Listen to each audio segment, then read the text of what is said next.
And we're live. Hi, everyone. Welcome to tonight's Andromeda Adventures. We are here today with our session 2 getting started. Once again, want to thank everyone for viewing. And if you like us, please follow or subscribe.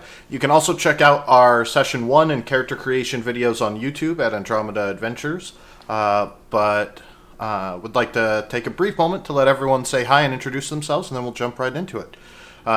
Just again, getting to know you guys and you guys getting to know us. So hi, I'm Frosty. I'll be the GM for the evening. I'm with Andromeda Adventures, and pass it on to Nick. Hi, I'm Nick. I'm a player. I'll be playing Hadrian for the evening, but just for the evening. Afterwards, I will switch to somebody else. Yeah. Kovac. Hi, I'm Kovac, and I'm playing Addis. Yeah, but I think. Evan. Hi, my name is Evan. I'll be playing Guard. James. Yeah, hi, I'm James, and I'll be playing Magnar, the grumpy cleric dwarf. David. Hi, I'm David. I'll be playing Wastora, a Ladrin warlock. And Kyle. Hi, I'm Kyle, and I'll be playing Komos, a fighter. All right.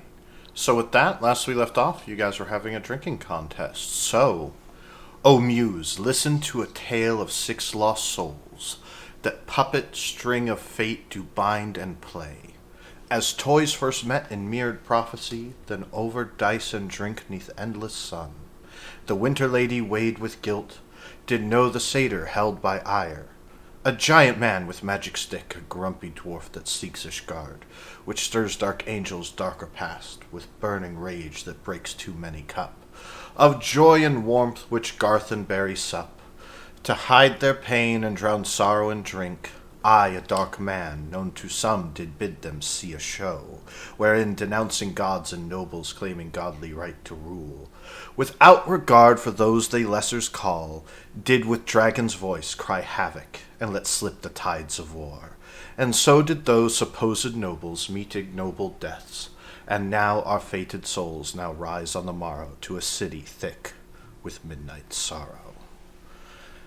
As you guys get your long rest, having finished drinking in a bit of a contest with Barry and each other, throughout the night having stumbled up to your room, will everyone please roll a d6, as in your drunkenness you may have overtipped.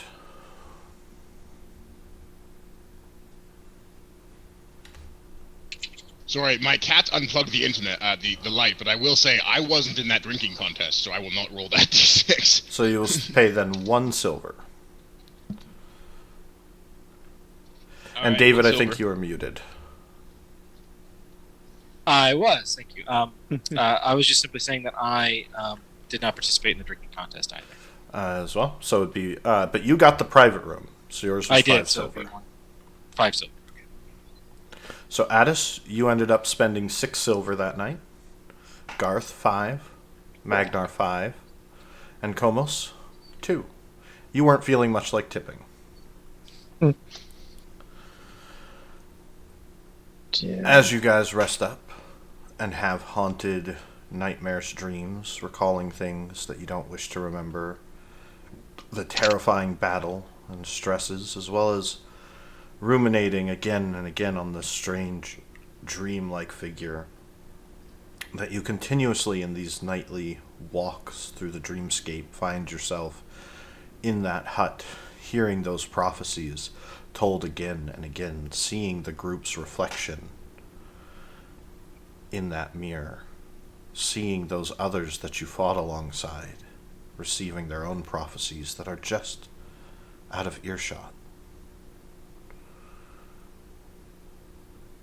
Those of you in the shared room, having stumbled up there throughout the night or dragged up by Barry and Hadrian, hear a knock at your door. Fuckers. I go to the door. Messieurs, Monsieur, are you decent? Messieurs, I must speak with you, please. as you recognize the sound of one of the barmaids.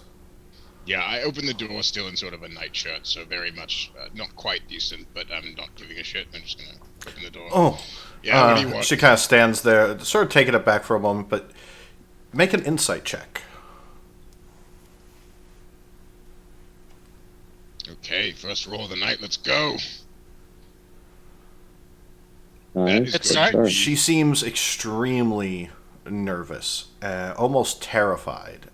Not by you, but something. She says, Messieurs, there is an inquisitor here at the bar. They showed up earlier, and they are quite insistent that they want to speak to each of you. They described each of you. I believe they said that your names were Komos, Addis, Garth, Magna, Hadrian, and a Westora. Are you familiar, monsieur, with these individuals? Are those all the companions that were drinking last night? Well, he forgot Barry. Does he want to speak to Barry too? I say, looking at Barry. I don't recall that name being mentioned. No. Okay, Barry, you can stay up here then. I look at her. In all honesty, how worried should we be about this? You seem pretty terrified. The city is in a panic. I have not known the Inquisitors to ever really come to Versailles. And this one, he has already killed a bard earlier this afternoon, simply for being disrespectful of the laws and illegal use of magic. He threatened my sister and I. He said that we would be held accountable for any crimes you committed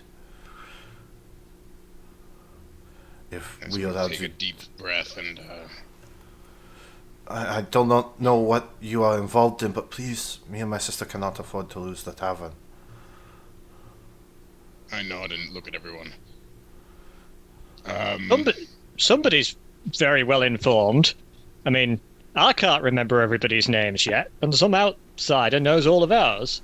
Well, yeah, that seems like a good reason to go meet with him, given that if he knows all of our names, he could probably find us pretty easily, I say, looking back at the drunken form of Magnar. But, more importantly, I can let him know that you will be done shortly. Yeah, can you tell him to give us 10 minutes to, splash Brush our some cold teeth. water on some people? Oh, that brush too. teeth. I will dressed. try. Yes. I will let him know that. I mean, if he wants to meet us while we're undressed, that we could do that. It would be a different kind of meeting. She kind of blushes a little bit, amused by the idea. I smile and nod and close the door. You hear her kind of We're knocking on the door. Westora, you hear a knock at your door. Madame. Westora, she hears shuffling as Westora gets out of bed and moves up to the door. She cracks open and pokes her head out. Yes? Madame, you and... Are those your traveling companions in the other room? They are. Well, for now, yes. There is an inquisitor here demanding to speak to you. He said that your name is he's looking for Westora was the only female name I knew in the group. Is that you? That is. I've already spoken to the others and told them he is asking for all of you by description and by name. I hadn't known your names until he mentioned them, but he is threatening me and my sister with the responsibility for crimes you have committed and demands to see you. I'm so sorry to wake you up like this. No, it's fine. Don't worry. I would not let anything happen to you or your sister. Thank you. You're so very kind. I don't know what sort of trouble it is that you're in, especially after everything last night, but you were very kind to us and very good patrons, so please know that the city is on edge after everything that happened. There were so many casualties, and the fires are still burning early in the afternoon. Be careful. Thank you. I will dress and be down shortly. Of course. Good morning. And she kind of bows and pulls the door shut kind of behind her, and you hear her shuffle off. Frosty, setting question.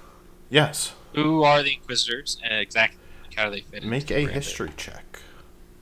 Is that for all of us? Yeah, We you can all all try. roll. Cool. Fuck you. I'm not going to. Everybody back up. Oh, fine, I'll roll. No, I'm not. Eh. Don't care. Yo. We should probably call our roll numbers out, given they're not visible. Yes. Yes, I rolled a an 12. 18. I rolled a 16. So, unfortunately, none of you are very familiar with the term Inquisitor. You are familiar with a group in Amaris, sort of known, their reputation precedes them a little bit, called Law Mages and Magisters. Law Mages tend to be your everyday guardsmen, people accepted. They're above the city guard.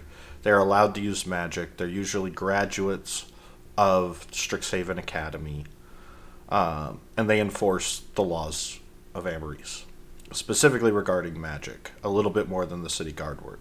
And they're ruled by the Magisters. And Magisters are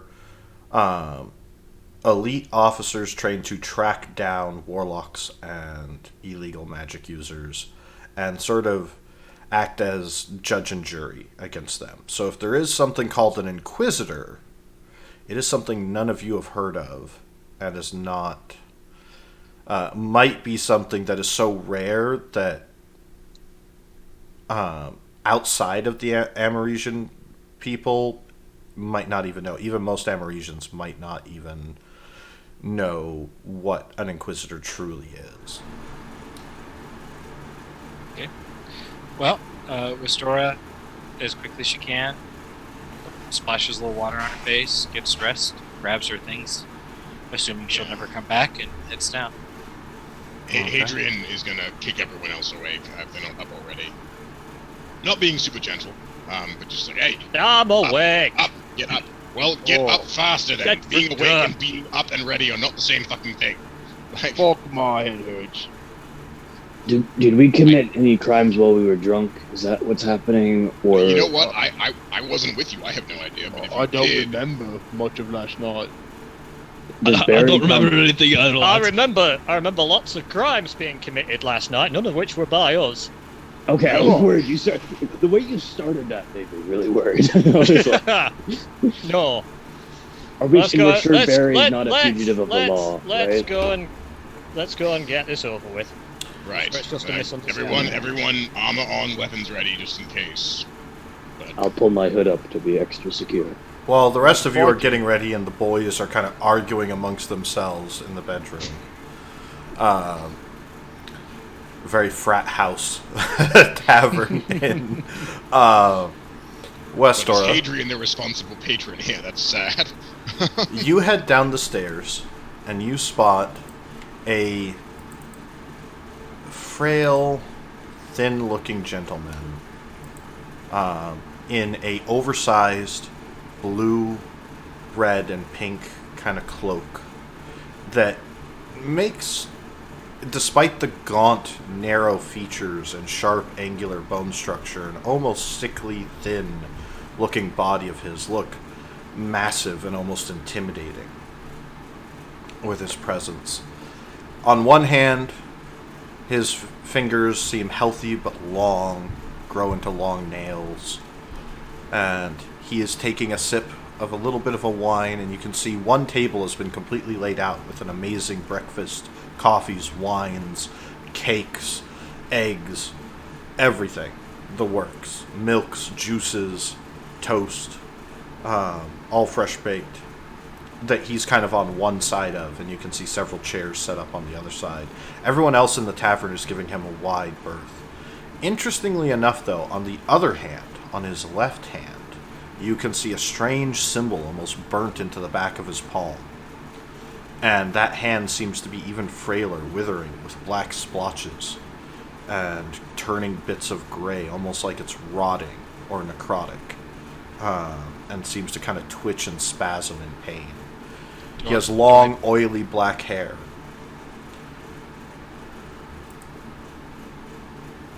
As you're kind of walking down, he looks up and sets down the glass of wine and says, "Ha! Westora, it's such a pleasure to see you again." I don't think we've met before. We have. I do not recollect it. Well, that's all right. No need to focus on the troubled histories of our past failings now. So please, come, have a seat. I'm sure your companions will join us shortly, but in the meantime, I've had them prepare quite the feast for you. Thank you. It's very kind of you. And she'll sit down. Forgive me, they introduced you to us as an Inquisitor, but I am unfamiliar with the title. You may call me Gilles. I am a professor at Strixhaven, and second in line to the throne of Amaris. I am of House Prismari, and I've traveled quite a ways and was assigned to investigate this rather unfortunate attack on our glorious city of Versailles. Do I understand what any of that means? You understand it basically means he's fairly high in the nobility? Yeah, I do have, for my background, I do have the court functionary. Yes. Ability. From what you can tell, he is a professor, which means he's got some clout at the School of Magic. And judging from his position and the fact that he says that he's royalty, he is almost above the law.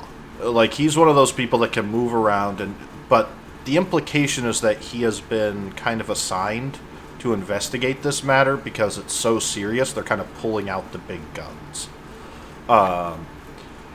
And possibly even part of a secret, kind of group or organization that deals with larger threats than what a magister or something might deal with. This is fairly common in various courts, to have sort of an elite that's sort of kept in reserve.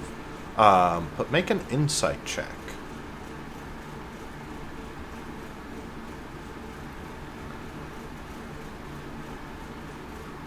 A 14. 14. So, you don't get the impression he's being entirely honest or forthcoming when he says that he was assigned to this task. There's a little too much interest in his voice for this investigation. And he almost grins at you sitting down and kind of for breakfast. Yeah, I'm gonna head down as well once I can see everyone's actually up and not just gonna go back to drunk sleep. I think I'll probably be the first one out of the room. But... Okay. Yeah, having not recovered,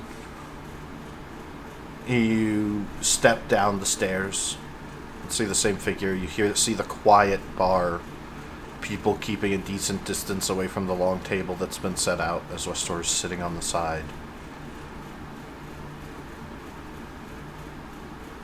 The gentleman with the long hair kind of looks at you. Make an insight check, Westora and Hadrian.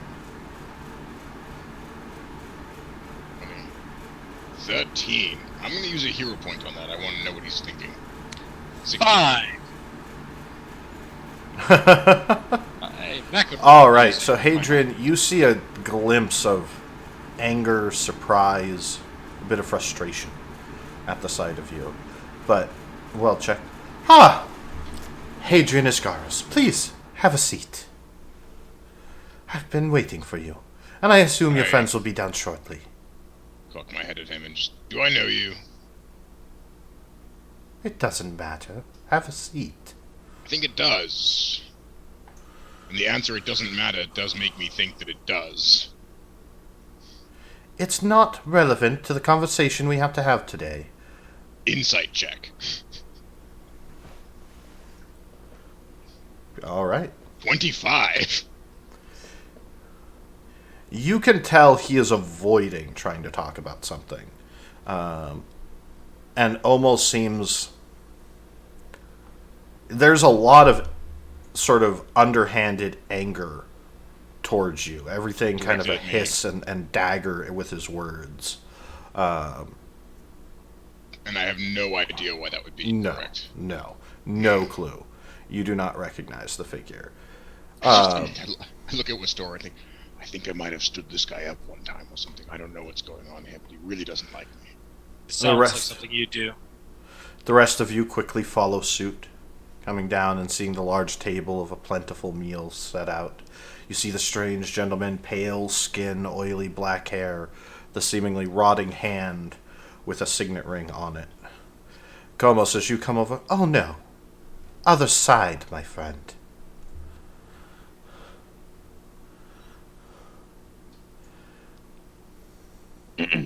What's all this about, then? And how do you know my companions' names before I even do properly? It is my job to know things. Just like I know each of you violated the law last night and while defending our quaint little town from Godric.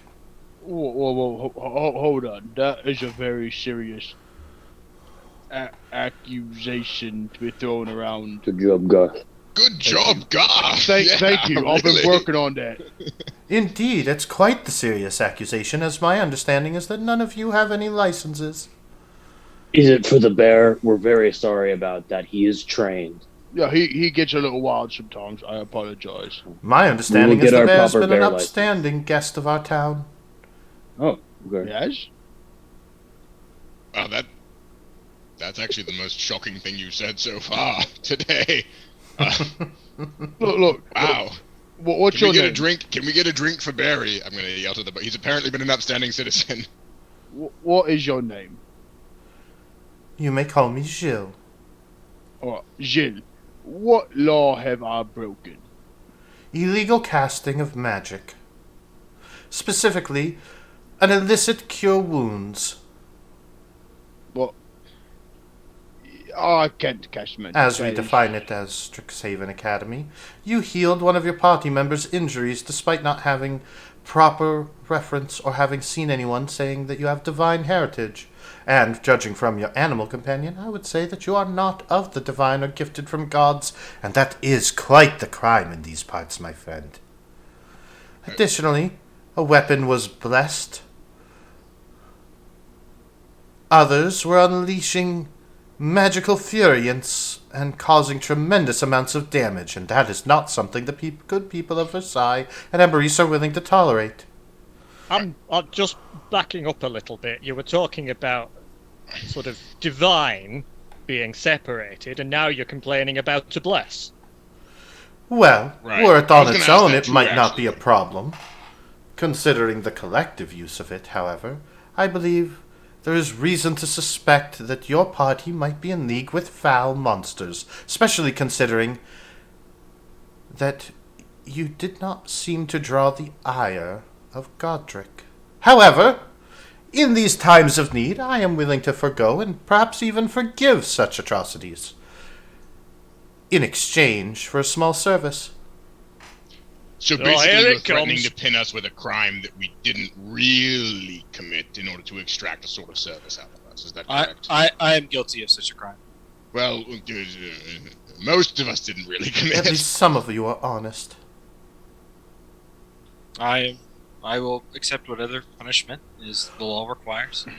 Oh, my dear, I'm not interested in punishing any of you. You did help defend the common unwashed masses of this city and the rats that fester around, but I believe, and have a more curiosity in the fact that, from what I hear, you were personally invited by this Godric fellow and even spoke to him. He seemed reluctant to attack you. I believe that he's going to attack a shipment that I'm moving of supplies, and I think that your presence might dissuade him from doing such. I'd be willing to pay, even grant you amnesty and the rights to use magic here in Emeris. Seems like you're getting the winning end of the bargain, as well as gainful employment. I pick up a piece of food and just sort of eat it like Leonidas with the apple style. Hey, can I ask? Exactly who the fuck is this Godric fellow? You seem very interested in him. I'm not entirely sure.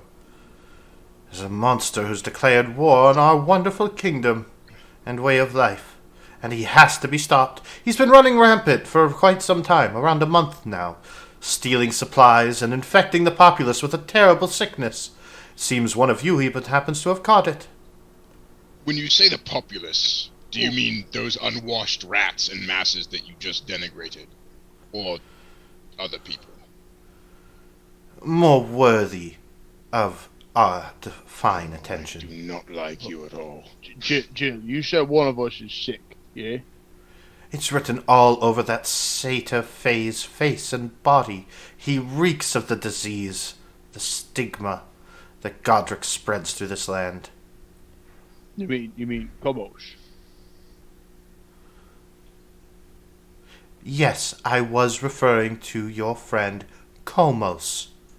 To be fair, there isn't quite that many As he speaks satyrs hanging around deliberately anymore. extra slow, kind of emphasizing each syllable. And Well, I'm just checking here. This is an actual curse or disease, and not just you being slightly towards satyrs or anything, right? It has infected a massive amount of the populace. It's of grave concern. Will it spread to us? Should we quarantine them? I believe everyone is at risk, but you've already been exposed, so no, Fun. nothing you can do about it now. From now on, you know all of our names, right? Let's refer to each other as our names, yeah? I'm going to lean forward at this as well and imitate to him in the sort of slow speech he just used to the Negri guy. So, what you're saying is that you want us Why is everyone talking so guard slow? a wagon of your shit. And if we do that... I'm not You a won't- simpleton. Speak with the respect I am owed, or I will be sure to teach you a lesson you'll never forget. Well, I think smiled he at was him, just trying sort to... of having known that I just got his goat. That was all I was trying to do, was piss him off a little bit. And I was like, yeah, sure. What are the rest of you doing?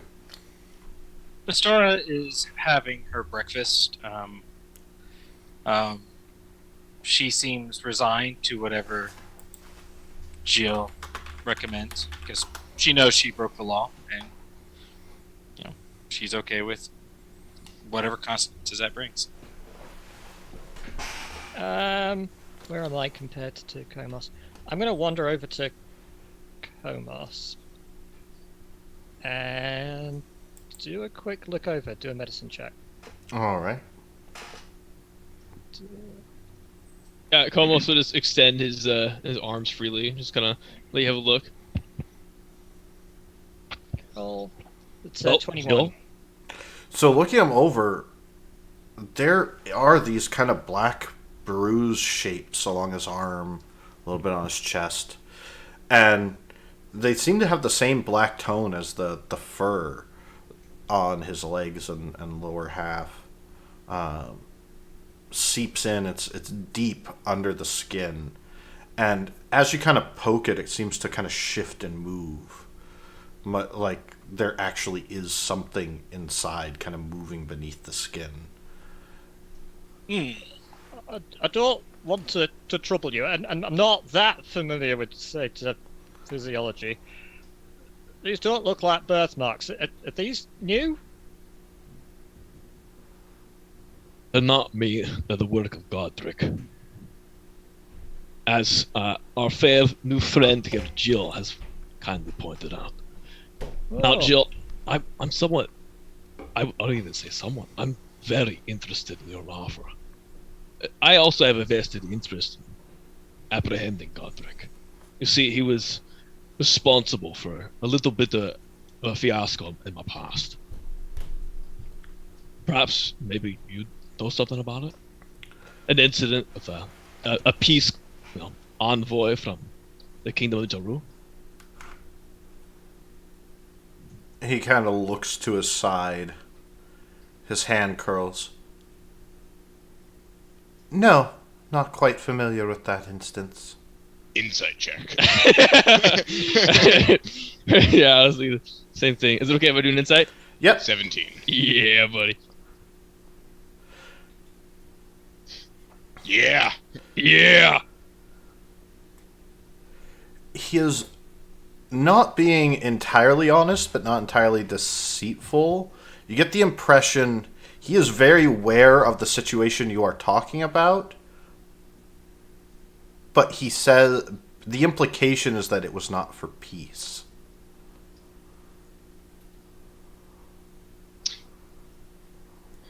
Fine.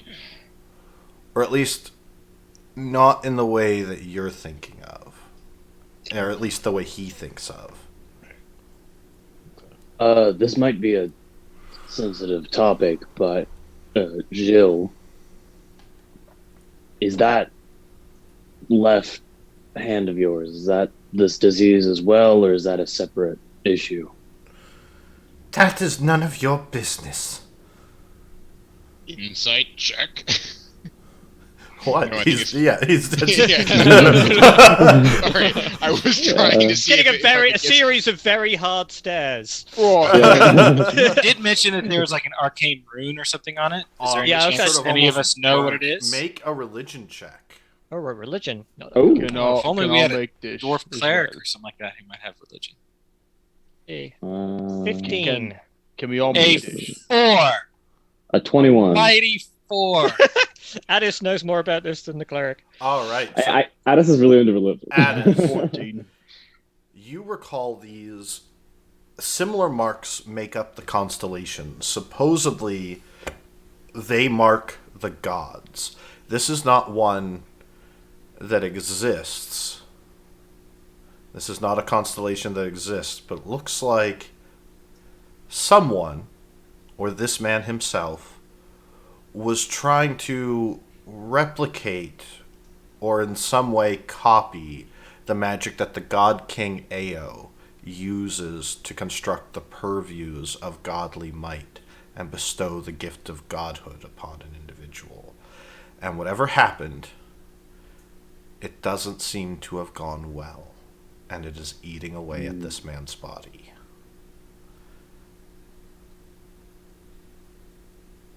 You said one of the rewards for this task is a license to practice magic. I can offer you, one of you, a Prismari House ring. This signet ring will ensure that none of you have any questions asked about any magic you use. You'll even be able to purchase magical items and ingredients and supplies in wherever the town is, and have some degree of authority and autonomy over the city guard. All I ask is that you help me track down this man Godric and take him alive. Well, that's a bit of a step up. 10 minutes ago, we just had to escort some cargo for an evening. And that is how you're going to help me, as I believe he will attack this cart. He wasn't interested in the cargo. He wants us to get the Godric guy. Oh, so we're not. He's very good looking. I'm okay with it. Like, I can see why he wants him. But So we're not so much escorts as bait, is what you're saying. and the trap And a No. trap. and the Bait. capture. The metaphor is getting away from me. You see, he didn't attack you when he had the opportunity. Some of you even challenged him, and he deflected you with a wave of his wrist. I want to know why, and I believe he will try and take this cart of supplies. It fits his exact pattern, I raise my hand. and when he does, he'll encounter you. You should all be fine, and he should leave the cart alone. I raise my head, put my head down. Professor, may I? What is it? I have a theory. You see, he was not attacking the commoners. He was only attacking the nobles. We're not nobles. And Some I of you confronted are. him over who? What Dora is, right? But she's not a noble of Amaris. Does that count? I don't know. It doesn't count for you, clearly. Technically, Why I'm would it count for him. I'm a courtier. Oh, you're a courtier. Yeah. We learned Right, that last time. I'm positing a theory. I'm not, you're a professor. I'm done. I just Well. head back down. It is just a theory, and it's far easier for me to gamble with your lives than my own. Jill, can I What a see nice the ring? guy. Can I see it? He sets the ring down gently on the center of the table. Does it look cool? It's a pretty shiny ring with this giant kind of flower imprint in it that looks like a blossom. kind of blooming in large, intricate patterns, solid gold. It's got some gems encrusted in it, little engravings around it. So you said that this ring is going to help us So make long sure as you wear magic the is. ring, you'll never be. If you're ever questioned by a guard or member of the city, even a magister, just show them the ring. And unless Is you've there a committed way- a truly heinous crime, you'll be forgiven. And allowed Is there a to way walk. for us to purchase the I don't know what however else you would get a legal Not magic anymore. Not after that dragon destroyed the magister's house and the House of Registries, as well as the noble quarter. That's a problem. I will reach out and take. And the I ring. doubt Amaris is going to be feeling very welcoming to others who would use such magic against us. Well, you just said we were using it for you. I'm sorry. I'm really confused by your logic, but it's okay. Oh, I'm we'll do glad the it's fucking not just thing. me. Yeah, well, like I just to put all the cards on the table. Clearly, you're framing us to get us to do a thing, which we don't have a choice but to do because you seem to be above the law and a bit irate, which I can vibe with. And you're curious why this guy didn't attack us, so you're going to use this as bait, or you're going to throw us into prison and hang us or kill us. Do I about have the gist of it? Like, Precisely. we get all the pretty words aside. Okay, thank you very much. That's much less confusing. Garth will reach out and take the ring and put it on. Okay. Could I know we're not in a position to bargain necessarily, but you said you're a professor, right? At Strixhaven? Yes. Would after this job would we be able to maybe I know Magnar might also be interested in looking at some of the curriculum and books you offer. Help That's me just get the main Godric reason. and I'll help you get into Strixhaven Academy. He's the only Can we thing that attend a matters to lecture of me. yours? Well, I that's the main must reason I came to capture town. him and stop him from laying waste to our kingdom. You seem like you'd be such a good teacher. I'm a favorite of my students. As he kind of turns his head, Insight eye raises check. at you. Insight check. I do not believe that for a second. He might believe it though. yeah. 21. I'm sure that all of your students write excellent on all of the surveys that you send them. Of that, I have on no Rate My doubt. Professor, I'm yes, sure that yes. you're very He is.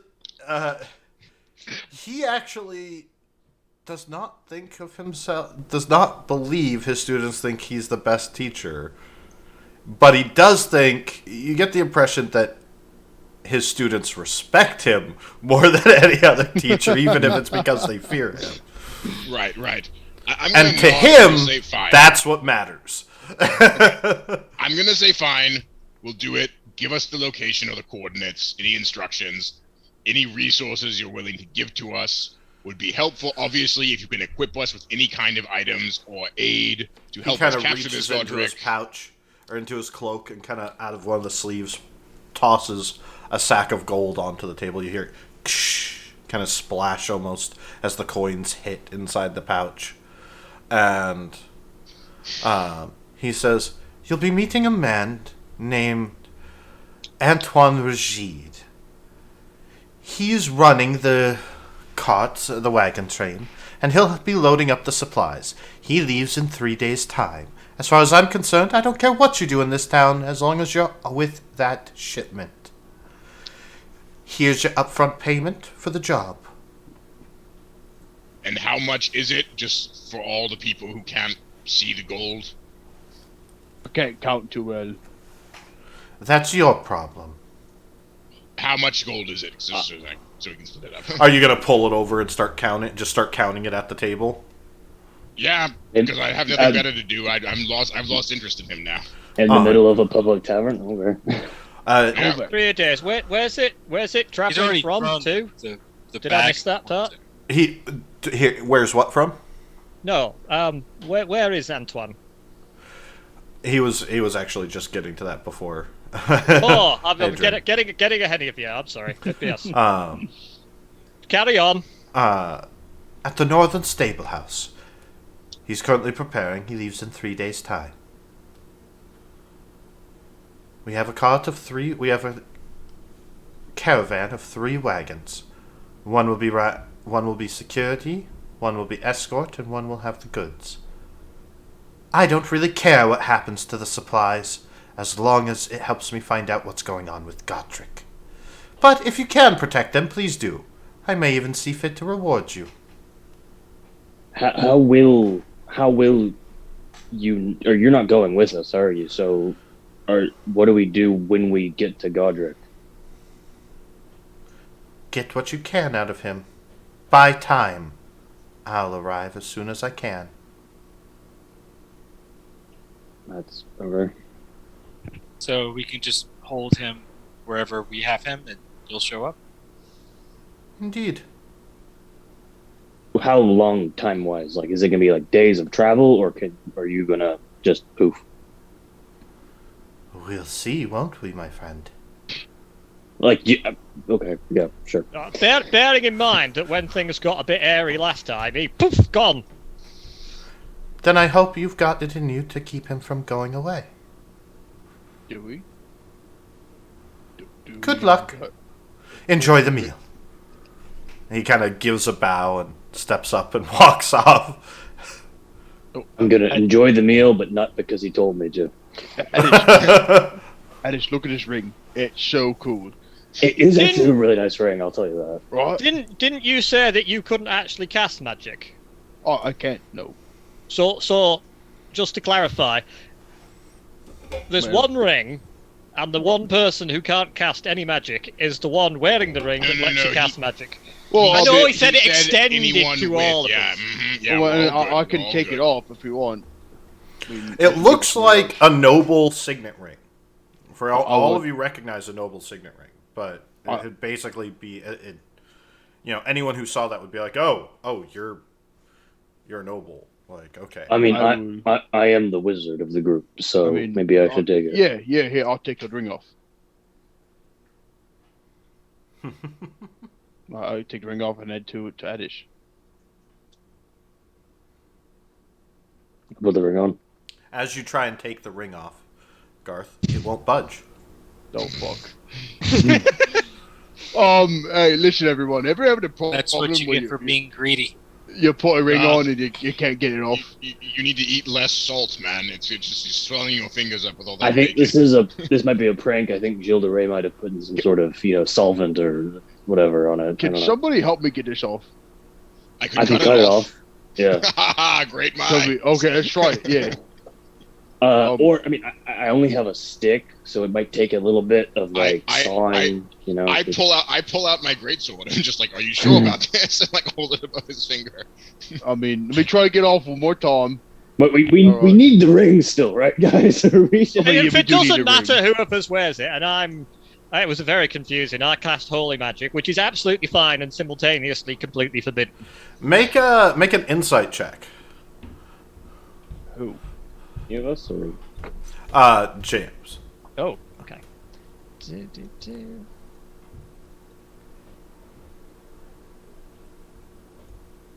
22.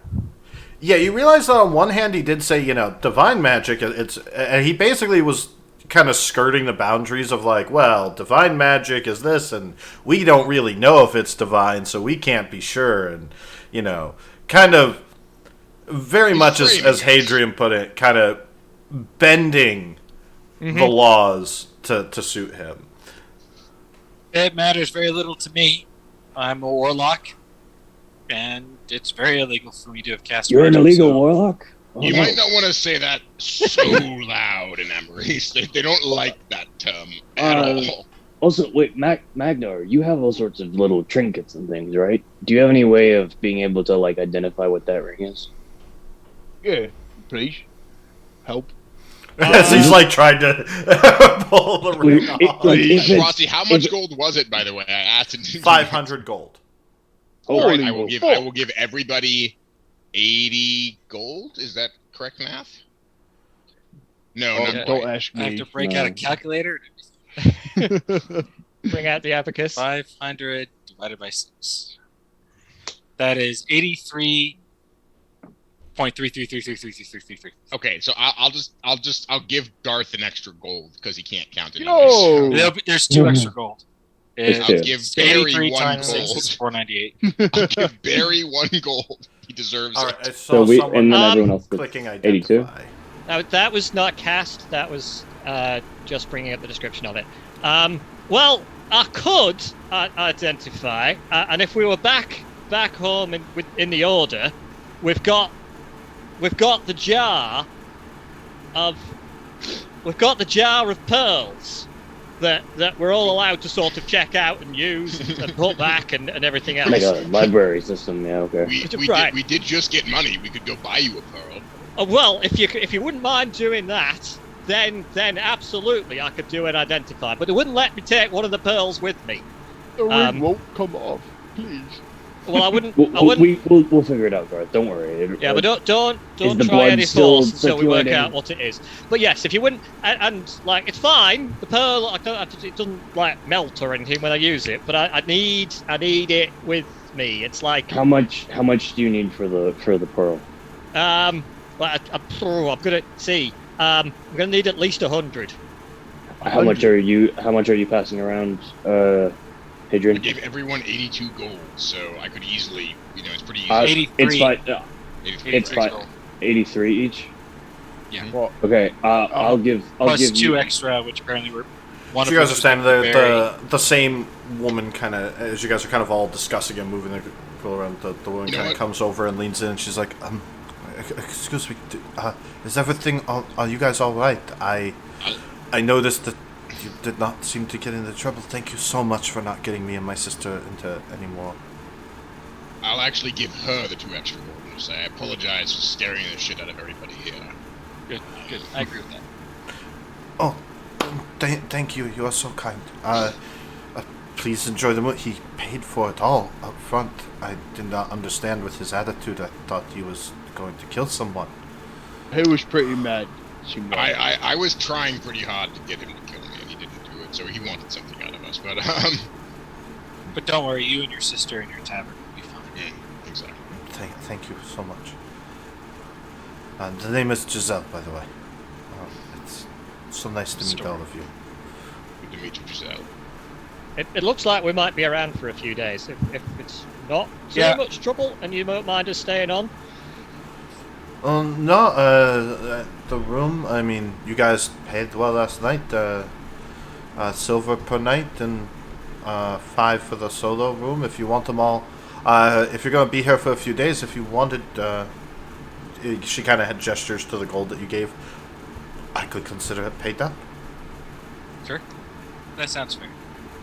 I'll give her 2 more gold because I was like, I wasn't putting that as a pay down. That was as a thank you. Oh. This is paying down for the rooms. Thank you, monsieur. If you have any other private rooms, great. But it seems that my companions like to drink themselves into a coma at night anyway, so the I will room is see. fine. It seems a lot of people are packing up and leaving town with everything that happened, so there may be some openings. But I will let you know. And enjoy the meal. If you need anything, please just let me know. Just call out for Giselle, and I will be here. Magnar, Yes. here's 20 gold towards your purchase of the pearl. Oh, you beat me to it. I was also going to give 20 gold. So Well, I that's, will give you Magnar. 20 gold as well. I'll And give I'll 20 also- gold as well. and me, and my guy. And you're giving 20 gold. I'm Spartacus. 2, 4, 6, 8, 10, and I'll great, excellent. And Magna, when we're talking about purchasing and items and things, you seem to be pretty adept with, well, trinkets, and you have a symbol of Desco on your neck. I do.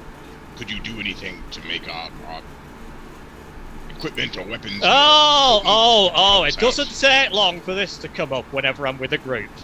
It's like, would you mind blessing me sword? Okay, Would you I'm mind me sorry. armor? He kind of No. crosses his arms. No, go on. I want to hear the whole rant. Please continue. Well, and it's usually some ratty, falling apart piece of crap that was barely well made in the first place, and you expect Desgar, who's like god of the forge and the well-crafted and the craftsman, to start blessing piles of falling apart, badly made shit. What about my stick? I hand him my greatsword. So look, classic. A stick. It wasn't even bloody forged. I mean, I was forged by a tree. That's I not the stick. All right, take the whoa, now that. So yeah, the sword. Upon looking at it, it does look like a masterpiece. It's oddly blunt around the edges, but it's long, a little thinner than the usual greatsword, no crossguard, a single amethyst set to the hilt. It's beautifully made, kind of black, purplish tinted steel. It feels much lighter than it should be, though. And there's, again, a bit of dullness to it. It still cuts, but I probably a cleric of Deska could tell that, like, if it was sharp. May I? Go ahead. Checks the balance. Is like inspecting the metal, trying to get. Make an to light Arcana it. check. Okay.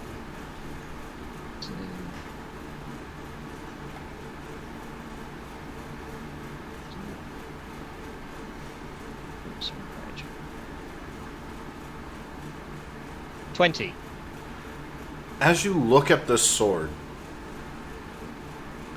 the first thing that you notice is there are no sort of striations, fold lines, seams,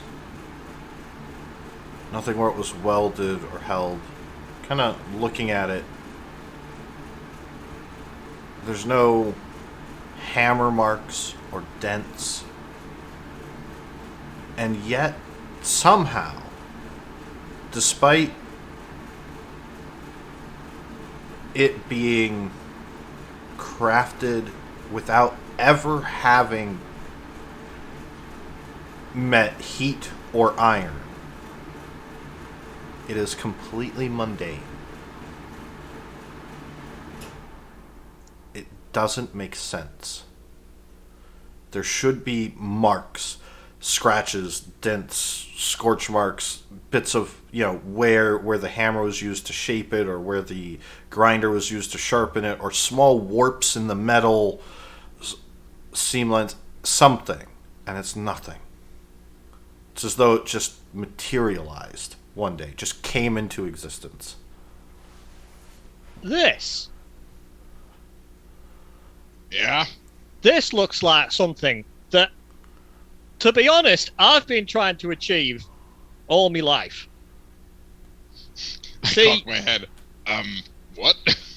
well, so my father and my father's father and my father's father were all smiths, and my 7 brothers, they're all craftsmen and they work in the forge, and that honestly, the fumes and the heat of the forge, they don't sit well with me. I can't stand to spend much. I know, like what you're saying, you're a forge cleric. How can, see, I can appreciate well-crafted things, and I can study, and I've read all the books about everyone else's like cultures around the world and how things are made, and the different forging techniques, and it struck me that it was such a noisy and hot and terrible like environment in which to make things that there had to be a better way. and this Adrian kind of giggles to himself. Sorry, you go. This looks like it's never seen a hammer in its life. It just came into being, as far as I can tell. There's no warp, there's no folds, there's no nothing. And it's seen. Sorry. It's no, seen go your ahead. hammer, obviously. Doesn't have eyes, but. Sorry. Yeah, I didn't mean to undermine your revelation. I'm not quite sure what you're talking about, but Could have been cast like bronze? there'd be cast marks. No. This is different. I don't know what this is, but I want to know what this is. Maybe it grew on a sword tree. The rules are Maybe clear. maybe that pearl would help with it. Oh, It true. might. Why would you use pearl? I think Oh, I'm going to end up with quite the backlog because I can't do it that often. But yes, it can join the queue. Certainly, you can do it once a day. We have a couple of days before we leave. Yes, there is that. But disregarding my earlier rant, I can think of no finer thing to receive the blessing, unless anyone's got anything to compete with this. Sure, somebody does. I don't use weapons typically. Would you count a bow? A bow. Yes.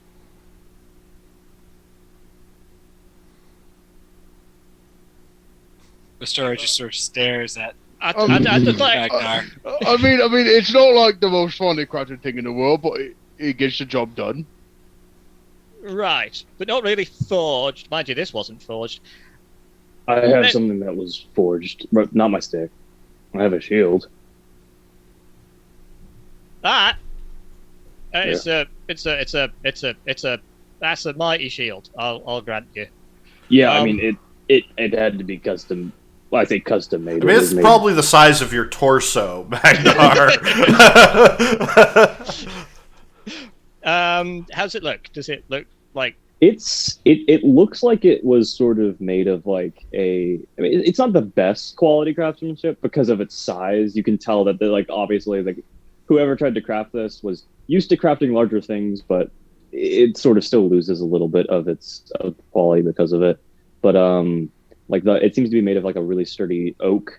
It's mostly wooden, but then sort of you have the fine metal around the outside, and then the metal boss in the middle.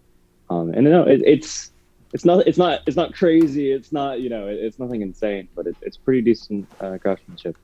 Yeah. It's got plenty of dents and scratches and things in it as well. Well, perhaps if you take a bit better care of it and get some of these dings out, we can think about that another day. Sounds good. How do you do that? Do I just whack it harder? I think would put more dings in it if I know anything about smacking things. Okay. You can pull it. I'll show you later. You can pull a ding. Cool. Yeah. You just I'll pick it up. It's fine. Yeah. Right. Well. Yeah. I will stare down at the blade for a bit and just what do you mean it's not? Never mind. I'm not going to ask questions. You know more about this than I do. Sora puts down her fork very politely, looks at her now empty plate, and looks at everybody else and says, "Well, shall we go pearl shopping?" You made a lot of food. Yeah, I guess. I'm a growing woman. Now that raises. I mean, you ate more food than I did, and that's saying something. I have a naturally active metabolism. That's very fair. You could get to my height if you keep eating like that, honestly. While they're Pocket having bacon. all of this Fortunately, I'm fully discussion grown. about weapons, Komos, what are you doing? Yeah, I'd like to go ahead, and I'm going to turn towards Garth. Oh, Garth, you mind if I see that hand with the ring on it? Yeah, here it is. Okay. Yeah, he kind of takes your hand, and he starts inspecting it. And then he screams, "My process!" No, that's it. No. No, Komos is kind of out of this kind of talk about like swords and craftsmanship. You notice him kind of folding his arms and kind of staring away at blank space. He doesn't really seem too interested in the conversation. He's just biding to himself. As you are kind of drifting off into space, thinking, kind of recalling, make a wisdom save. Oh no. Frosty, you know I'm not good at those. Oh no. What about like a strength save? I think that would be good. So as you're kind of sitting there ruminating, think back to the large clearing, the stone structure, the ancient steps, kind of sitting there outside on the steps, these cloaked figures moving by, nobles. You kind of look up. See Westora escorting a woman with sort of bird scale legs and long blue hair, little horns, almost wings coming off in a veil, blue skin. She's kind of holding this veil up behind her, carrying the dress as Westora walks by. You see several cloaked figures kind of moving around as you're sitting there. And growing frustrated and tired, you're not entirely sure why you've been dragged out here. Your sister sits down. Oh, come on, brother. What's got your goat? Como's just kind of grumbles himself. Nothing. It's just not exactly my cup of tea. Yeah, I know you'd rather be going around smacking all of them with your swords, but trust me, when all this is over, there ain't going to be any more need for swords. It's going to end all the war. Everyone's going to be at peace, just like in the past. That pipe dream of yours. There's no peace through words. Trust me, Wait. we brought a hag queen in. She knows how to make deals. We're working with something. They say that they can connect to something beyond even the power of the gods. To bring peace and harmony. No more slavery, no more politics. And there's a representative from 7 different nations here. Komos kind of scoffs at this idea, and he kind of chuckles. We'll see how it goes, but I'll always be with you in your dreams. You'll see, brother. Now, as she's kind of going to give you a hug, you hear a familiar voice that you had forgotten about say, "All right, dear, it's about time that we got started. Now, God damn it! everyone, into the chambers. The ritual will proceed as planned. No more tomfoolery. This has to happen now." And you kind of snap back to the table.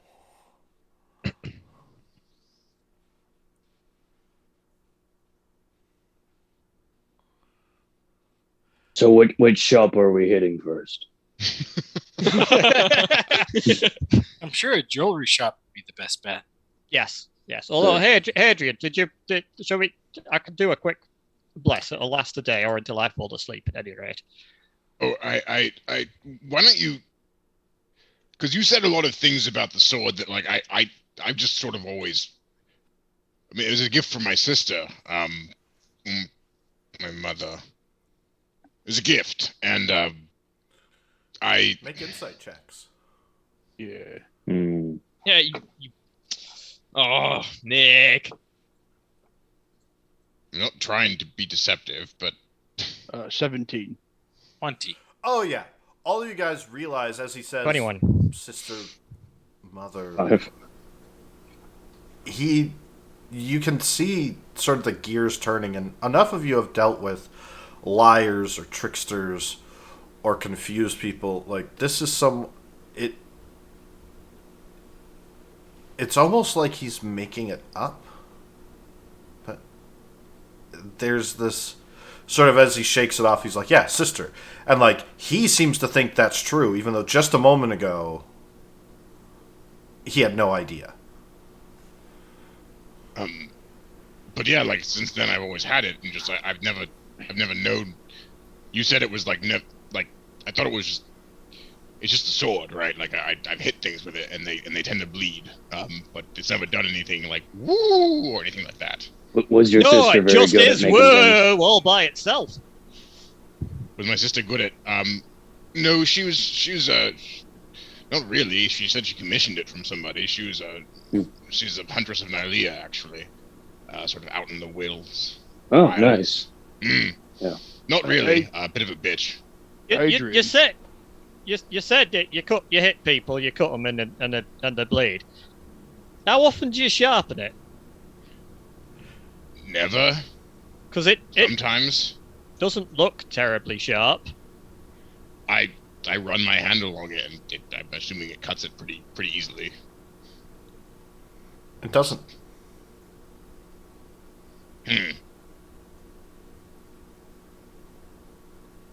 Adrian. Tell you what. Yes, let's for sport. All right. That's the Maybe he bullshit. got doled in the last fight. What was that, Goth?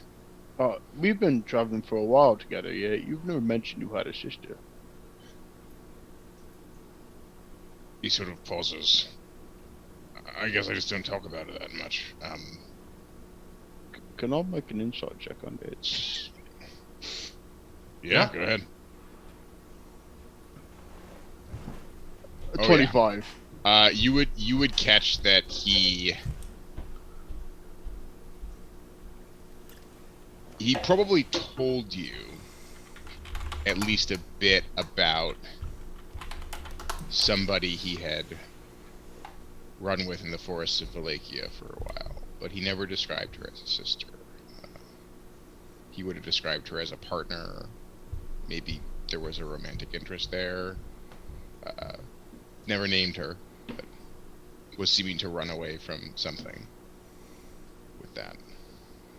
But the similarity between her being a huntress of Nylea and this, that was similar. Make a history check, Garth. Oh, fuck. Alright. 6. You can't remember where he said he got the sword. Fuck. Alright. Tell you what, Addis. Yeah.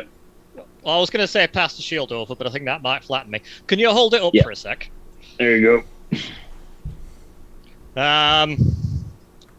And just clutches the symbol and places the hand on it for a while, closes his eyes, and appears to concentrate.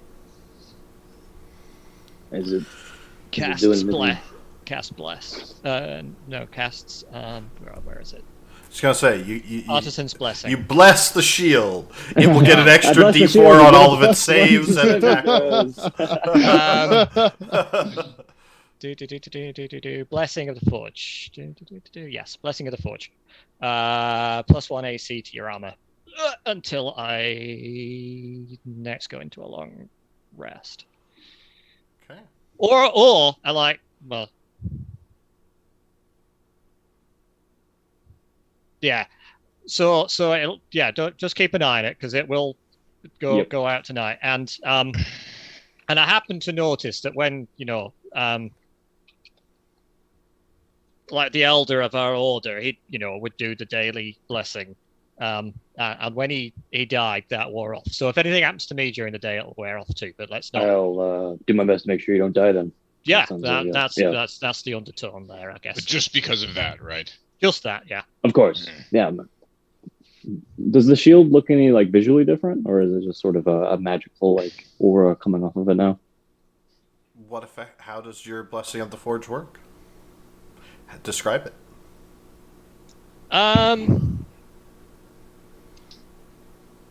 It like any like the any handcrafted aspect to it does seem to sort of smarten up back to how it was originally crafted. So it some of the major breaks and things which may have been hidden they're not coming out. But like stitching, like some of the joints, like any of the welds on there, they just seem to just smarten up a little. So yeah, it's just sort of As the pieces kind of pull themselves back together and right, and little things splinters in which the maybe were a wood bit loose. fix back together, the bolts tighten, the metal slightly unwarps and dents, kind of almost looking brand new. Sort of like runs one of the clawed hands over and goes, "Oh, that's actually really good work. So thank you." Well, it shows the original craftsmanship was worthy. Are we all friends now?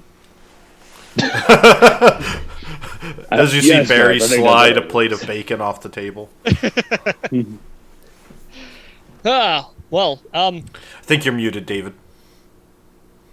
Did you say French or friends? Oh, friends. Sorry, Mark. We're all friends. I got excited. Sorry. I'm not familiar with your accent. I've not it's left from- my home very much before. It's from Seneschal. It's a lovely accent. Thank you. Sure, I'll consider you my friend. Why not? You seem like a decent sort. Where I come Friend from, as today. soon as you share gold with someone, you're a friend. So Well, at the very least, you have to have some level of trust. exactly. Yeah, Komos will kind of clear his throat. That's right. And friends don't exactly, keep secrets from one another, do they? As he's peering towards Ostora. She looks at you very nervously. And she said, well, some friends know not to pry into secrets, especially ones that might be disturbing. And friends certainly don't try to force it out of you. I feel as though a friend, going into possibly a life or death situation. Maybe you have something that you'd like to get off your chest. This might not be exactly something that you. I don't particularly care to talk about my past. Do you have a particular question you want to ask me? Is there some reason you're being so rude and crude towards me? We can always, talk about it later. No, you're bringing this up now. I was just having my breakfast. You brought this up. You want to talk about it? What do you want to know? You ask me. I want to know what exact business you had escorting the lady in the veil, the blue skin, the blue hair. Frosty, I don't know what this is, right? You don't remember? No. I don't know what you mean. Because now that I did a little thinking, and you mentioned that you're a courtier. I am? Some of the gears in my head started spinning. Perhaps you'll remember more. Maybe a couple of hits in the head after a fight might get your memory going. Well, let's just relax here, yeah? Guys and girls and bears. When we have a nice day of going pearl shopping. Barry just peeks his head above the table. Yes, hello Barry. Yes, I can see you down there. Let's go pearl shopping. Garth, I do want to talk to you on the way because I think I should tell you something. But pearl shopping, and then we have a psychopath to help. Also, like to do some shopping. Garth, another thing that friends should do is make sure that if a bear steals their friend's food, they're compensated. Could I have a piece of bacon? Barry stole mine. Oh, you can have my whole plate. I'm done. Thank you. Yeah, thanks. Yeah. Well, I have to say that so far, this whole friend thing is going about as well as all the friend things I've been involved in the past, which don't tend to last very long, to be fair. Do you think you might be the common denominator in that? Whoa.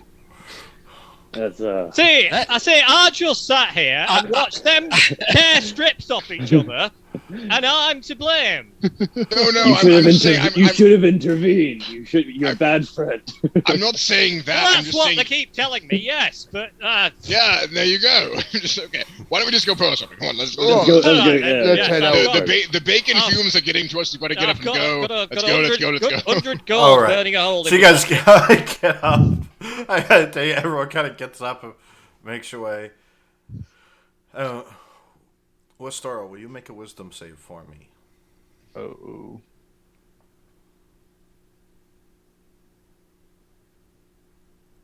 A Oh, 9. boy. You, out of some just concern for your well-being, kind of like, why is it so important? Like, what is this sort of sensation? You kind of try and remember back, like, what's the big deal? Trying to pull and dig through the depths of memory. You've worked with the Winter Court. You remember Zomira of the Changing Colors. She had a veil and blue skin. And you start to think back and you can see the black ink ripping a hole in reality and screams. And you have to just start to bury it and push it away. Like, you said something wrong. They gave you a speech, you were supposed to say it, and you messed it up, and then there was all those screams, and the people vanished, and they were gone, and everyone was injured. The building came down, and you have to just start kind of pushing it. Like, no, you just suppress it all in again. You can't. All you can hear is kind of the echoing of the screams as a tear runs down your cheek.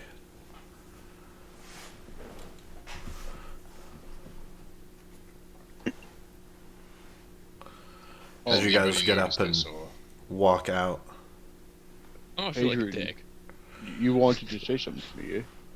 Yeah, while we're walking, Hadrian's gonna pull Garth aside and just be like, "So I know it. This is when we met, right? I told you about Sanaya, right? The she was. I thought she was a shifter, kissed by Nalia. She was sort of. Your sister. I'm just. No, a shifter, not my sister. A shifter, not my sister. Oh, maybe. Kind of stumbles again.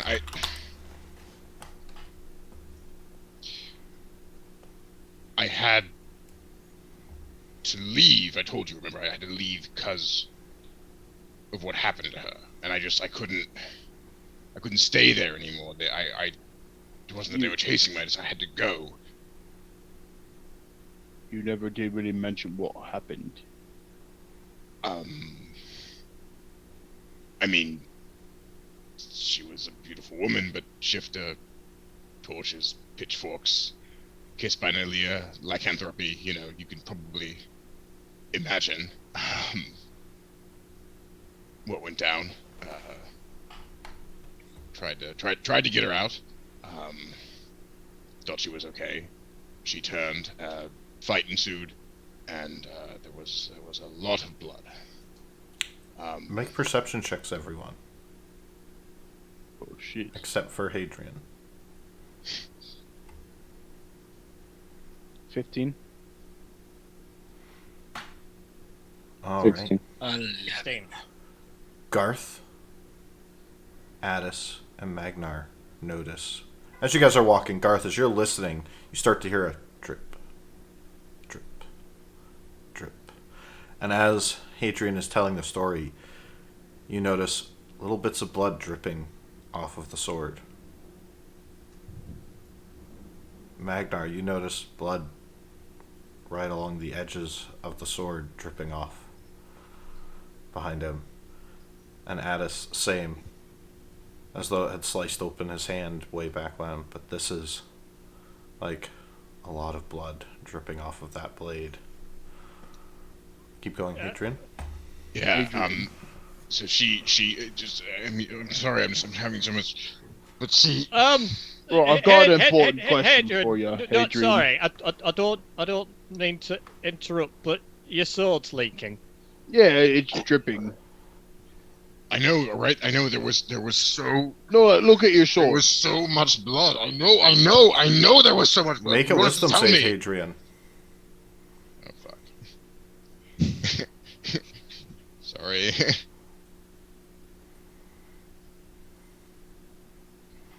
13. Not. As you, like, I know there was so much blood, you pull your hands away from your eyes and they're just dripping red with blood. You see Garth standing there, throat slit, kind of talking to you, jaw hanging loosely. Everyone around you just run through, stabbed, cut up wounds, and just blood all over you. It's dark. The sky is black. I'm just gonna like no, get away from me. Do I need to? Yeah, watching. As the black sky opens, you see red eyes open up, blood kind of dripping from them. You guys see Hadrian just almost shaking, kind of no, get away. Kind of Can I try and just like Restore grapple would him like- and try and hold him? Yeah, Restore would like to reach out to him, like, and gently touch his shoulder, and say very gently, "It's okay. Calm down. You're with friends. You're not there. You're here." You hear it. His eyes seem to fade. Pulling. Can you make a persuasion behind check? the Frosty, you're muted. I can if you Yeah, like. Frosty. you Yes, can- I would like you to. 18. No. There's no friends. There's nothing. It's all blood and death. And I have to get away. And he just is gonna sort of like, he'll shove Garth and sort of stumble and fall to his knees and start like wiping his hands like madly, sort of like very much out damn spot, Macbeth style, in the center of the street, just freaking out. Restore will kneel down. She won't touch him. she'll just kneel down next to him and just sort of sit there calmly, and she'll just continue testing. Yep. Hear you. We hear you now. Okay. Not Sorry. sure why I cut out there for a moment. But yeah, so she'll sort of crouch down next to Hadrian and just sort of continue to sort of gently sort of try to talk him down, continuing saying things. It's okay. It's fine. I think eventually he'll sort of looks around and says,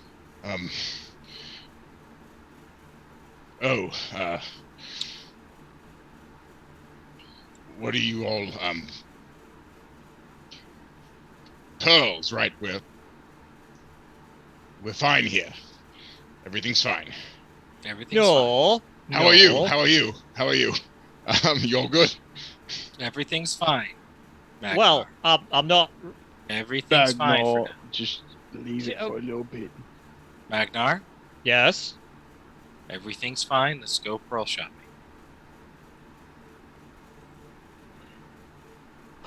Whatever you say. Right, off we go then. All right. No, As you guys stand go up. looking through the city of Versailles, will one of you make an investigation check at advantage? Because all of you are kind of working together, asking around, talking to people. I That can would make not it. be me. I'll make it. I've got proficiency and a +6. So Works, Hell works yeah. for me. Go for Go it. for it. said with advantage, right, Russell? Yeah, because you're all kind of working together, asking like, Teamwork. do you know where, That's trying to terrible, find a but- pearl, going up, stopping at different shops, like, oh yes, of course, I've got pearl right here, beautiful pearl. No, get away from that guy. He's just gonna tell you an that's a dried beetle dung. Kind of walk around. I was like, it could come in use, but we'll keep going. There's a 15. few bazaars, but the thing that you guys notice as you're walking around is, again, all of those fancy shops and bazaars and street vendors that were set up and performers are almost gone. There are people kind of set up, injured around. You can see a whole section, like a third of the city is just burning, and they're trying to get it under control. And now that you know what to look for, you do notice a lot of people have those same black marks that Komos has. They've got them bandaged up, and the ink seems to, whatever it is, seems to be kind of soaking through the bandages. But kind of making your way through the town, you do eventually find a very sort of strange shop. It looks like it's got a picture of a beholder.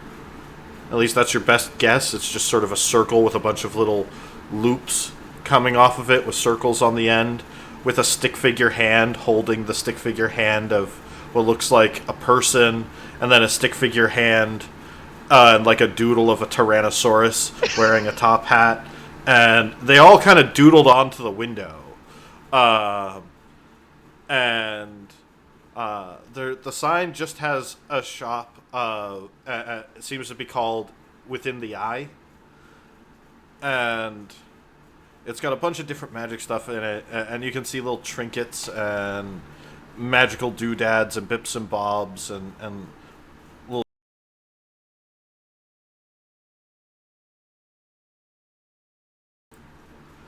Oops. Bumped a button on the stream. Sorry, everyone. There's bits and bobs and different ends. Kind of looking in through the window, you don't recognize anything necessarily, but it seems like a magic shop that you guys were able to find. You guys better than no shops, so I don't think in the circumstances we have much choice. Beggars can't be choosers, and the city's burning. So sure. I'm very much so interested in the giant bird. I think that's a beholder. Well, inside No, the there's shop, also there's a like a bird. giant bird on a perch. Oh. Birds, beholders, well. they look similar, but they are quite different. But as you I guys thought, kind of I thought you were walk referring to in- the sign. I'm sorry. the sign with the giant T-Rex and beholder and There was a kid beholder, kind of all yes. different Yeah, creatures. Restora says that to Combs. I thought you were referring to the sign. I'm sorry. Not a problem. But as you guys go in, You hear, how can we help you? How can we help you? What do you need? What do you need? Oh, I don't know if I can deal with this right now. Fuck. what? Oh, where's We're that? looking for a pearl. Yes. Oh, actually, and an owl feather, since we're here. That might be insensitive. Oh, well, I surely wouldn't mind a feather. Didn't you just get a components pouch? Yeah, probably, What for that. looks like a giant fluffy tabby cat in a witch's hat with 2 tails pops up from behind the counter and is like, "Oi, okay, I can help you find all of that. By the way, have you heard of the Committee for the Liberation of Terrifying Organisms and the Reintegration of Society? You see, we here at Eye of the Beholder believe that beauty is in everybody's eye, and we're trying to promote that monsters are our friends. And you see, all they really need is a good hug. And so if we give them lots of hugs and get them to be friends with us, then we can all work happily and ever after together, just like we do in Jaru. You know, every beastie for themselves and a beastie for every house. You know, we all come together and work together. You know, I myself once befriended a T-Rex, and you wanted a pearl, and that would be right over here. But I have pamphlets if you're interested in learning about the Committee for Terrifying Organisms and the reintegration into society. I think I've probably just learned quite enough in the last few seconds, actually. I would happily take a pamphlet. We have a bear. So yeah. Just, We You do have a bear So and I it kind think, of I think pops some up. of us could use a hug. She just goes over notably and Addis. tackle hugs the bear. Oh, my Well- bear. He's like, Be gentle, please. Be gentle, please. He's had a lot to drink. You don't want him vomiting all over But your shop. she's able to find you a pearl for you Right, to buy. And our good friend at the back there was quite right. I should pick up a components pouch while I'm here if you have one. All right. Are you looking for arcane, druidic, holy, divine, divine. esoterica? Divine, if you have it. I do have a priest's pouch. Do have a component. Oh, you're gonna want one with holy water, that's for sure. Although I don't know why it's holy water. It's just holy. It's just water that someone went ooh at. Right? Why does that make it holy? I don't know. Do they poke holes? There's a lot of power in the woo. But she kind of established goes that, on. And, she will find you a component pouch and a priest pouch. All in all, it'll cost you about 200 gold. Oh, before we leave, I'd like to ask you about the ring. Okay. I'm gonna browse around while we're here. Just see yeah, if there's anything same. Will you roll a d100 for me, Hadrian and Gar? 93. I don't know what that means. I think Wistora will as well. She doesn't really have anything else to do. I don't wish to trouble you all. I might have to come back for the priest pouch later. Sorry. So 41. you Well, see. how much do you need? So one thing that you find is interesting is what looks like an immaculate, must be 2-inch long dress coat lined in furs, made of silks with gold filigree, like on a stand. Like this is the kind of thing that you would see like presented at a noble's birthday party or something, like this huge stand, and it's maybe like 2 inches tall, 2 inches long. Like extremely fancy looking, very extravagant. And then one of the other things that you see is a pine cone that seems to be made of solid silver, but yet was not manufactured. Seems to be a natural pine cone. Like a sword.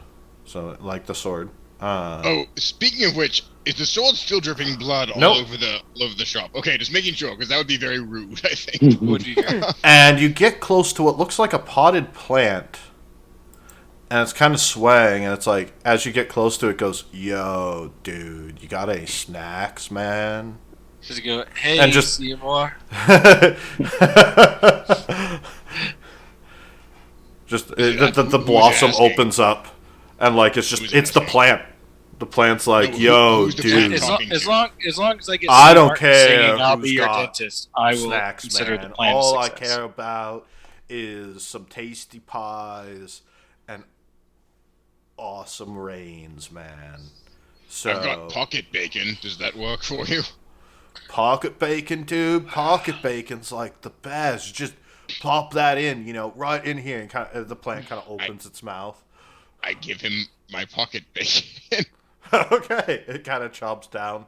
Oh, awesome, dude. Righteous. Cross my arms and stare. So you're a plant.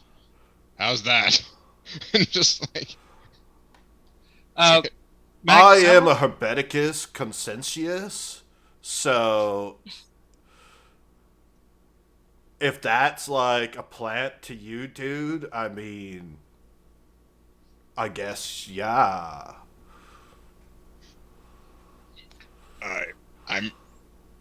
I feel like I've got But a I mean- contact high just by talking to you.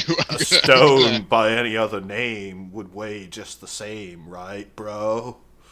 Not technically, but I appreciate the poetry. I like that. I'm going to write that one down in my book, right next to the rose pot. I'm going to look for other drugs while I'm here, though. Just that's my. Now I'm looking for drugs, not just random still in the shop. Oh, if you're looking for drugs, dude, try the dream powder, man. Right over there. One of the leaves kind of points. I'm going to go to the dream. You see a bunch of little pouches in this like grayish kind of blue compressed powdery pyramids kind of set along little pouches with the little bits of blue powder open in them. I'm going to regret this, but how much for a pouch of the dream dust? Oh, that 5 gold. And over 5 gold. Okay. Do I need to be in a certain state of mind? I'd or- recommend it. I mean, that stuff will take you places. You'll wander around. Might even meet your mother. You never know what's going to happen. Oh, I was just thinking about that. I'm just gonna do it right now. I Well, take no, it not in the to- shop. I can't condone its use in the shop. It's for pure display purposes, I swear. Insight check.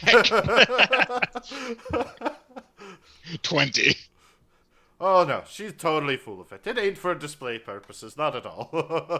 Okay, how many doses of dream dust? And I'm gonna take 1, just because I'm. Can I try and like can Addis try and specifically stop Adrian and just be like, hey, Adrian, you literally were just almost had a panic attack and had blood all over the place. Maybe now in public while we are outside is not the time to do drugs. You can do drugs Oh, yeah, in please the don't do any luxury of the of drugs our in the room. store. I can't condone their usage or guarantee their safety. So, if you want to, you take what you want and go make your friend. Find yourself a nice terrifying beastie and then make friends with it. All right. I'll wait till we're back at the inn at least. But I do want to meet my mother. I didn't catch your name. What is it? Murdy. Murdy, right. So, this morning I put Murdy, on and this that's my ring. birdie. Oh, you're Birdie. He Has you got a points name? to the big bird. It's just Birdie. Yep. You have a very fine naming convention like I do. Right. Um, Why? I What's put- your bear's name? Is it Oh, Barry? It is. How did Oh, you know? well, aren't you just right? I mean, when they're just so fancy, you just gotta call them what they are, right? It's right on Right. their face, right? Oh, nice to I meet someone thought it who- liked berries. No, he's a bear. Bears don't And- like bears. Berries. Yeah, Bear- bears don't like berries. They like bacon and like meat Beer. and ale and Bacon's wine. Good, man. I just had some Yeah. pocket bacon. It was amazing. Don't know what makes it pocket bacon. Now I wonder what other kind of bacons are. Are there crevice bacon and root bacon and sky bacon? Whoa. Wave bacon. I put this ring on I've got it, today. dudes. Baked bacon. That right there. Whole new era of bacon. She's like, all right. Is there anything else I can help you guys with? Yeah, I put this ring on this morning and I can't seem to get it off. Have you heard something like that? Sorry, what was that? I put this ring on this morning, right? And I can't seem to quite get it off. Have you heard of something like that before? Yeah, but usually you have to say I do first. What does it mean? It was a joke. I think. He's not the About- brightest one. That's okay. No, if you want to come here, I can take a look at it. Yeah, you could take a look at it real quick. I'll hold She my hand out. puts her hand up, puts her hand up and rips off a piece of the plant that's all stone. He's like, "Whoa, bro, not cool, man." She kind of takes it, crumples up, chews it a bit, spits into it, grabs some other stuff, and goes around and kind of says, "Here, chew on this." No, yeah, I'll chew on it. What is it? Okay, and then take these. Oh, nothing, just to help you relax. Now throw these bones. Throw the She bone? kind of hands you a handful of like chicken bones and animal bones. Can we just Throw make them- sure that this isn't going to involve his finger being cut off? Just checking. Just Throw them where? Right here on the table. Oh, I throw the bones on the table. Okay, she kind of looks at it. All right, yep, that there ring's cursed. It's got an illusion over it to make it look like someone else's ring. And, ooh, I sense a troubled past. Whoever was the owner of that ring, I don't think ended up with a good fate. Not uncommon for Witherbloom. What? Curse, what is that? Oh, it Curse means ring. you can't take it off, and whoever put it on you, they're able to watch you whenever they want. It's got scrying magic attached to it. I can see around this and the ring. It's a lot like the Magister's rings and the other nobles. All their rings are designed to observe around them.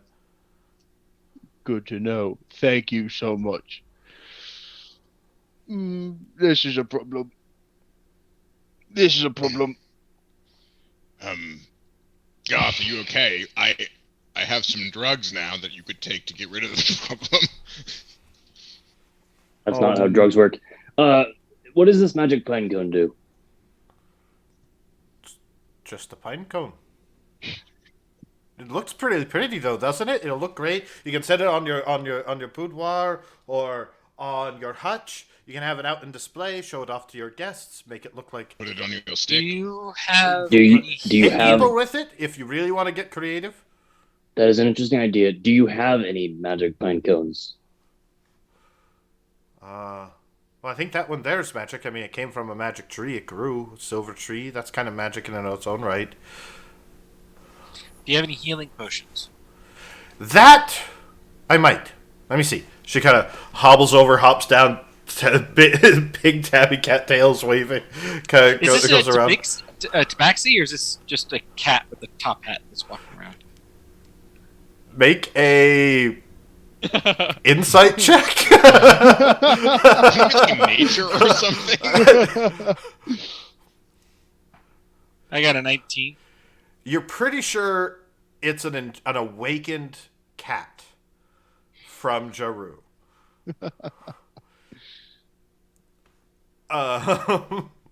That set up shop here in Versailles. And by the judging of the ring, that's when you kind of notice she has a ring and the bird has a ring, and they're married. And that was the whole ring joke, and the bird's just kind of watching the whole time. Oh wow, we wandered into an argument here, guys. We should get out. But she would go back. She would have healing potions for sale. They would each be 50 gold. And she has 2 to sell.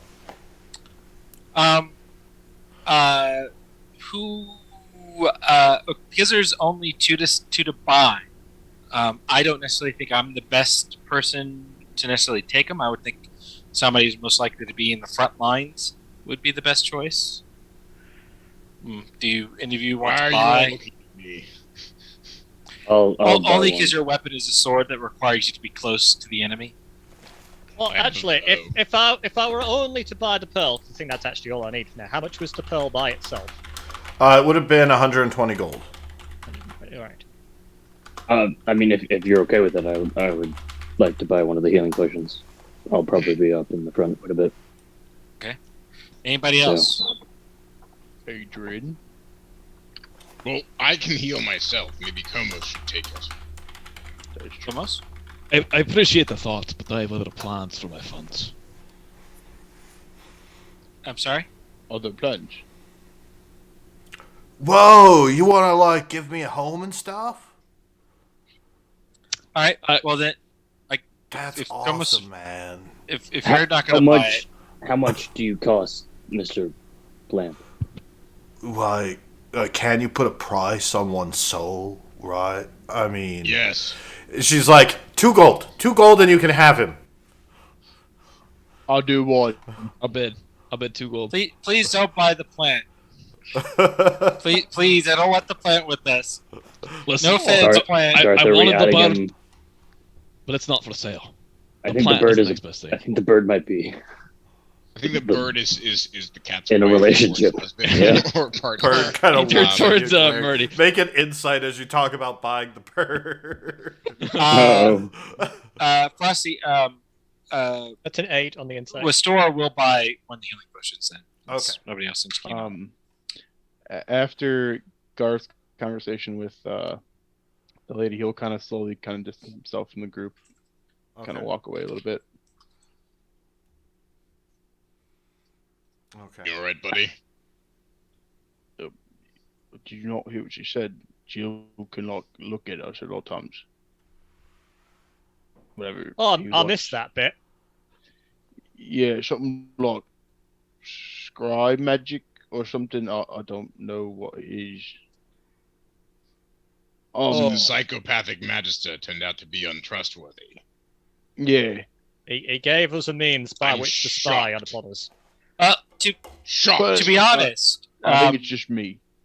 they did say that they would appear without us having to tell them or notify them or anything like that. So obviously, they're going to track us.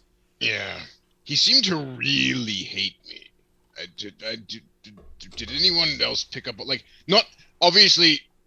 I tried to make him hate me, so like by the end of the conversation, it was justified. But at the beginning, he seemed to really hate me. Did you pick up on that, Wester? Like you really didn't like. I don't know if I did because and out of character, I didn't make any rolls at the time. So unless Frosty wants me like retroactively make a roll, okay. Oh, 21. Oh, yeah. You So, could pick up on the recognition and hatred, and Yeah. even now you got the distinct impression he did recognize several of you, and I know he recognized me. Yeah, and said as Tomos, and there was a lot of frustration and hatred in him. It was all kind of putting on a show for you guys. I didn't sense he was any hatred towards me, did I? More just overall towards whatever the event that he knows you from. There's a very angry event. But he specifically was angry at Hadrian as a person. Yes. Yeah. So Westero will look at Hadrian, says, "Yes, I think he did hate you, but quite frankly, I'm not surprised." And then she smiles at you. Ooh. Is that so? Is the smile meant to be a joke or off character? Yes. This is why people don't like Yeah, you. yeah. She's smiling at you clearly because she's joking. I'll grin and just be like, well, yeah, I'm an eminently hateable person. What can I say? Speaking of which, actually, not speaking of which, this is a complete terrible. Are you guys done Not shopping, at all. or are you doing? Yes. Do you want I- to keep buying stuff? I wasn't, but I'm sure the people who are desperate to go do drugs can leave on their own. I'm gonna go back to the inn. All right. Well, I'll wait outside Who's because buying I'm done anything? shopping. Who's still shopping? I'll Well, sell I- her 2 gold pieces for the plant. No questions. Fuck. Okay. Okay. You're just gonna forget to look after it. I'll remind you, don't worry. You haven't asked him his name yet, so. How much for the pine cone, by the way? Pine cone would be 3 gold. 3. It must Oh, be gold. exceptionally magical if it costs more than a talking plant. It's a lot of gold. for She fine. wanted to get rid of the talking plant. That's It's also the code is solid silver. Yeah. it is. Is it made of silver? Yeah. It's Yeah, like it's from a silver pine tree. Yeah. So I mean, that's probably why it's 3 gold. It's solid silver. You know what? I got gold to spare. I'm gonna buy the pinecone. Okay. Where have you all got this? What- Well, I mean, anyway, fine. Westora is like, please don't buy the plant. Please You just see don't the buy plant the kind of plant. like being carried by No. Komos, and just Komos- like, Oh. yo. Oh, we have more party members. Just Honestly, kinda guys, what could go wrong? wiggling and wobbling, kind of bobbing as he walks. Come Hey on. guys, for all we know, the plant is a level 20 druid, right? Like, we might have just gotten the healer. If any of our characters die and they replace it with the druid, I think that has to be. It has to be sidekick, Has to be what happens. sidekick caster, the go. plant. Well, no, like it's like a druid that shape shifted. It got stuck in plant form. Yeah. Probably got too high and then forgot how to undo it.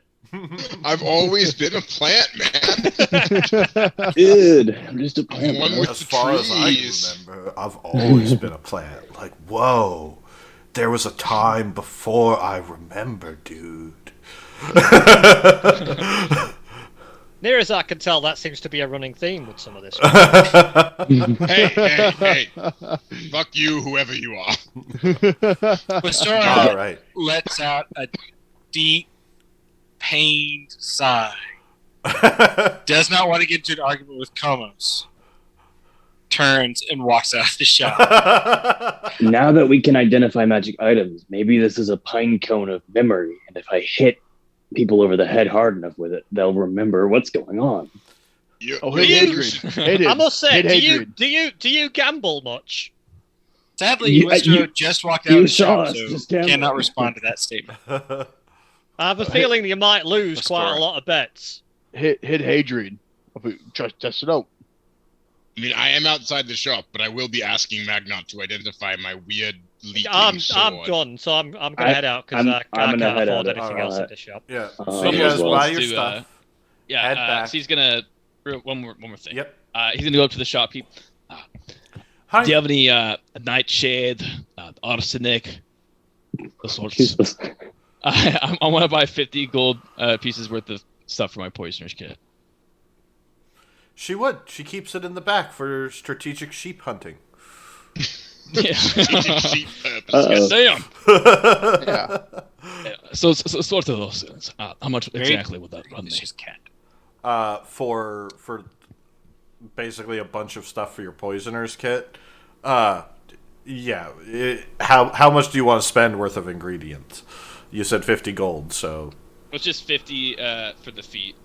So however much the market. Oh, for the poisoner's kit? I think it's 10 gold for the poisoner's kit. But you need to spend 50 gold pieces worth of materials. No, I think it's for the feet. Sorry. I think Yeah, it means sure? the feet. The poisoner feet. Frosty. Yeah. Okay. For poisoner feet, let me check that real quick. Sorry, I do not have that feat memorized. I just need to know the wording of. Oh, it's What it it's says. in chat, I believe. Poisoner. When you make a damage roll, you ignore resistance. You can't code a weapon of poisoning, gain proficiency.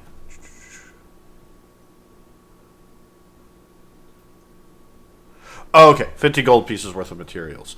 So 50 gold pieces worth of materials is 50 gold pieces worth of materials. So that would just be, yeah, you'd buy enough to... It basically, for you, that's a bunch of like different plants that you can grind up in your poisoner's kit and kind of reduce down, and using some of the stuff kind of boil out the impurities and make it into an increasingly more potent toxin, basically with an hour of work. And it's just that the like particular ingredients and like the sulfur and stuff that you have to use to cook it and everything like that is just a little expensive. So it would be 50 gold for one dose. A number of doses. Both are a number of doses equal to your proficiency bonus. So too. And then I'd ask Hadrian for like, hey, kind of, before we left, hey, lad, can you spot me like 10 gold pieces? You know, Yeah, as sure, well. sure. Oh, thanks a lot. I appreciate it. What about you, Garth? Before we left, would you just bought me like 10 gold pieces? And yeah, I suppose I could. Oh, thanks a lot. I appreciate it. What's in it for me? I will allow you to talk to the plant. I'm in. Allow me, dude? Like, I thought we were all free grooves here, man. Totally harsh in my chill. I will And give then him also, 10 I'd like to gold. buy a poisoner's kit equipment. Okay, 15 a pieces. poisoner's kit is 10 gold. 10 gold? Yeah. Oh, okay. Yeah, I'll just. It just I'll comes buy- with the stuff that you need to make it. Like, a poisoner's kit is like the tools that you use to craft. The gold worth of some materials is what you actually use to craft. Theoretically, herbaceous conscious could be considered gold pieces worth of materials for poison. No. Theoretically. Murder Did you buy Murder the new party member. Murder the plant. Murder the plant. But yeah, that's all. you guys will eventually finish up your shopping. I think that's everyone that wanted to do shopping, unless I missed someone. And I think we are going to take a brief break here. This seems like a good point. We're at about the 2-hour mark. So thank you everyone for watching. Feel free to jump into chat. If any of us are here, I'll bounce the questions around or anything like that during the break before we jump back on. We're going to take a brief one, and we will see you soon.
right, and we're back. So, as you guys return from your shopping to the Bursting Brazier, you guys sit down. Most of it's been cleaned up. You can see it's a little tarnished. You have some time amongst yourselves to kind of sit down, decide what to do. Komos comes in, sitting down with a plant. It's just kind of grooving, bobbing. It's a little large, bulbous plant, yellow plant head around, kind of waving, just feeling the vibes. So you guys sit down around one of the tables. Gentlemen, I'd like to introduce you to the newest member of the party. Like, greetings, dudes. I don't really know what a name is. Never really got a name. So you can just call me Herb. Or Herb. Yeah. Didn't you guys call me a plant? So maybe I could be like Tanap or something. What's Tinap? I don't know. It just sounded cool. Right. Take a deep breath. I mean, I'm fine with Herb. Sword in its sheath down in front of Magnus. Yes. Go to the bar. And say, hello, Giselle. I've had a weird day, but I have some scotch, please. Of course. Would you like a shot or in a glass? Bottle, perhaps, if it's been that rough of a day?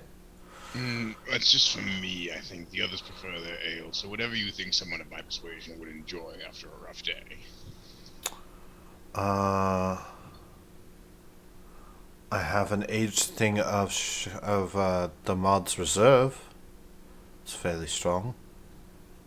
Isn't that wine? I mean, I'll take it, but... It is, but on a harsh day like this, one drinks wine to enjoy themselves and pick themselves up. You do not look like one that needs to dive deeper down a barrel, but one that needs to climb out of it. Oh, but Alright, yeah, you fucking got me. Fine, Mod's Reserve it is. You won't regret it. It has a cheerfulness to it, but it has a weight as well. She kind of pours you a large glass. Here.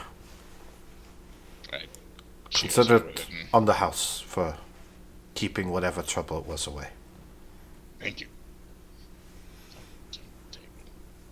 I'll put a gold on the bar anyway. Again, just I feel really bad about. You this said shit. ales for the rest of the table? I believe so. A lot of ale. A Yes. lot of ale. Yes. Would you just like to bring a keg over then, considering your escapades last night? Yes.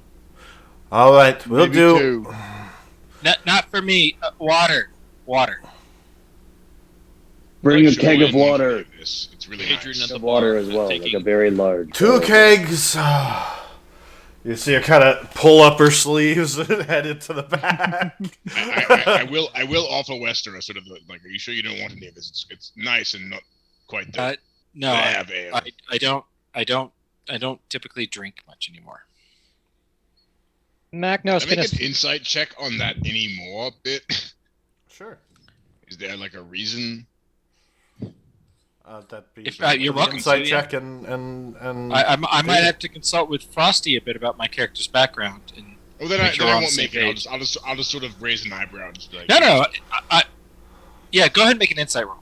Yeah, go ahead, do it. 14. I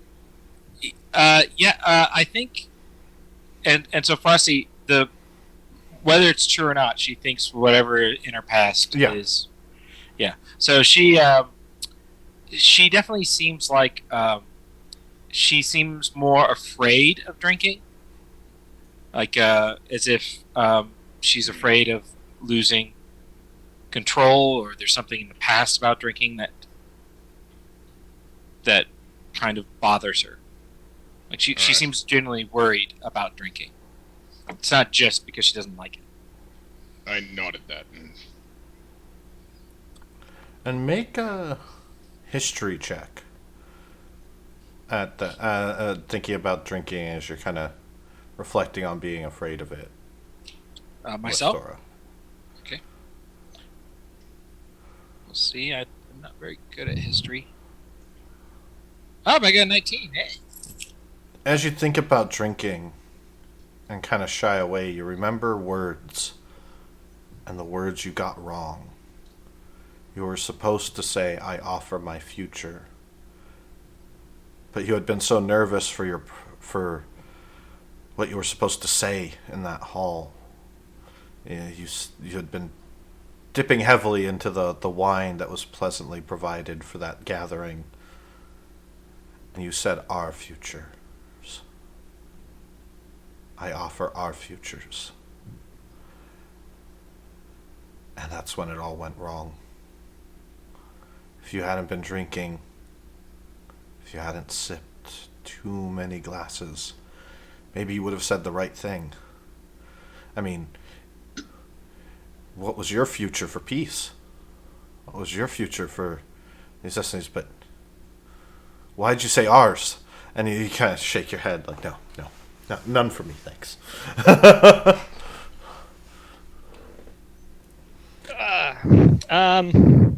Now that I have a pearl, Magnar's going to spend 10 minutes doing Identify as a ritual. Okay. What are you attempting to identify? So I've got Hadrian's sword, which he left with me on the table, if I heard correctly. Abbas would also have presented his pine cone. I mean, there's a ritual. Yeah, let's I'd like get to the add the sword. plant as well. That's my next half hour. That's the rest of Magnar's evening, just doing like the sword, then the pine cone, and the plant Okay. speaks for itself. So during the first 10 minutes, you take the pearl and kind of use it to tap along and trace some runes on it. You kind of use it as a focus and hold your hands up and do sort of this rhythmic pinging that you learned from the monks onto the sword, and hear and listen to the vibrations of... It's not metal. It should be. But as you begin to understand it, you begin to realize that this is... You've heard of this. Supposedly it was how the first weapon ever created came into existence. It was said that man knew not the need for weapons and tools until mortal kind decided to turn on each other and on the old things that stalked the wilds. And they dreamed into existence by plucking it from the hidden fogs in the depths of one's sleeping mind. The first weapon.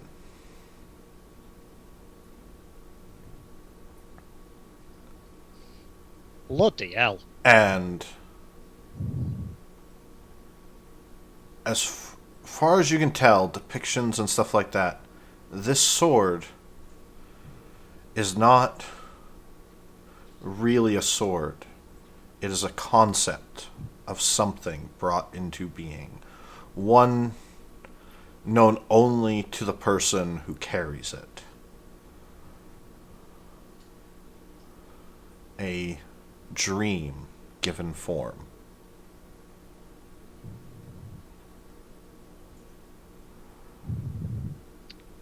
Hadrian's still off drinking.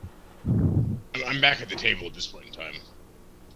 It was 10 minutes. So. Yeah. Oh, it was Right 10 on minutes, time. that's true. It did take a while. And the thing that you get from it is something about peace. It's hard to tell exactly what the dream or promise it symbolizes, or that was pulled into reality is, even with the powerful magic of the Identify spell. But it had something to do with a life of peace.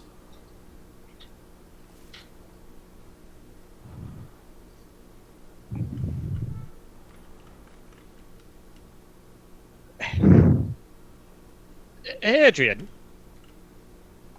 sorry, how did you come by this sword? Like I said before, sort of he's a little tipsy. He's gone through maybe half the bottle already. It's been not that long. The person who I was talking to Garth about, Sanaya, she was Oh no, I remember where that conversation goes. No, it's fine. you remember, I was saying she commissioned it for me. She said it was symbolic of, All of you make insight checks. She said it was symbolic of both sort of the. She knew I struggled funny. with, darkness in me, but a light that I could bring into the world. Sort of this. I don't know. She used big words. I like big words, but she had a more Addison Magnar, you recall he had said it was a At 20. he had said it was a gift from his sister last time. Then it was a gift from his friend. Then it was a weapon he had that he had done horrible things with. Then it was his story about this weapon keeps changing every time he's talking about it, and he doesn't seem to think that he's lying. Like, he believes everything that he is saying about it. Do you by any chance have particularly vivid dreams? Do I have particularly vivid dreams? Not to pry, but it is relevant. Trust me. Oh well, I mean, he kind of blushes. No, he doesn't. Wait. So, Frosty, do I have particularly vivid dreams? Vivid nightmares.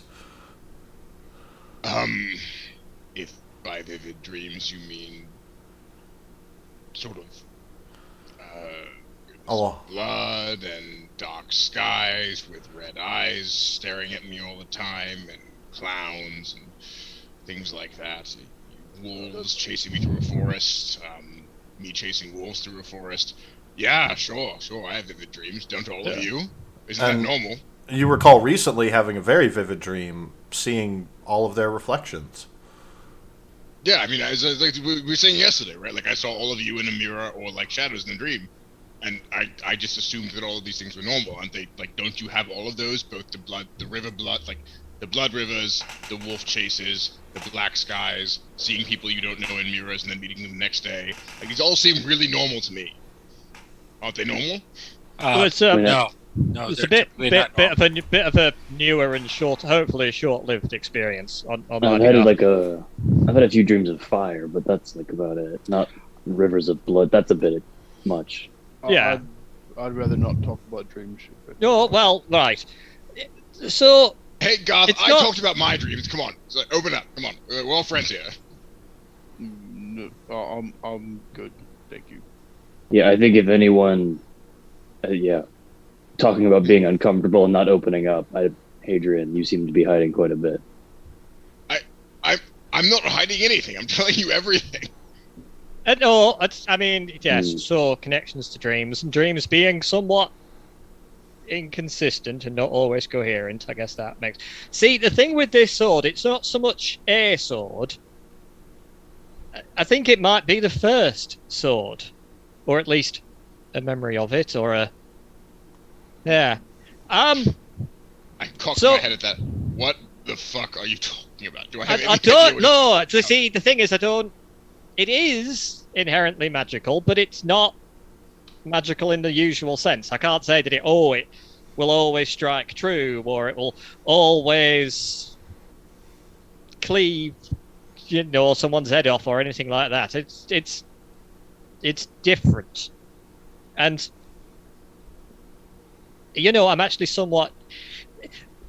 The main thing I get from it is that there is a striving for peace. As odd and as strange as that sounds, that something that symbolises the first ever sword and the first ever sort of wish to fight with a weapon, it is simultaneously bound to the idea of peace. That's often why war comes around, though. Sort of like a ironic as it war is. and a peace and the sword between the two. I'd love to do more research into this. Yeah. Is it your favourite sword? Is this what you tend to fight with? Usually. Yeah. Okay. Yeah, But, all I mean, good. you can hold on to it and look at it, and then. if No, it well, gets I might scrapped- borrow it again in the future. I'll go and do some. Hopefully, we'll get access to the library after this job, Yeah. and maybe I can find out some more then. By the way, do I have any idea what he's talking about with this babble about the first weapon, or like Make a it sounds history like a check lot. at advantage. Well, shit. Not great at these, but I'll try. Advantage helps. It does. I'm still not great at them, but let me just try. Right. That's a You don't 22, know a natural how you 20. know. Nat 20 at that. You do recall somehow, through some story and legend, that the first weapon was a glaive. It was almost every weapon combined. It was not a sword. Yeah, I'm pretty sure the first weapon was a glaive. Well, as I said, it's not so much that it is the first sword, more that it represents or symbolizes. It's a sort of present. So it's like similar to the first. Oh, it's tied to it in ways that hopefully I'll understand better. This is all very. And it bleeds.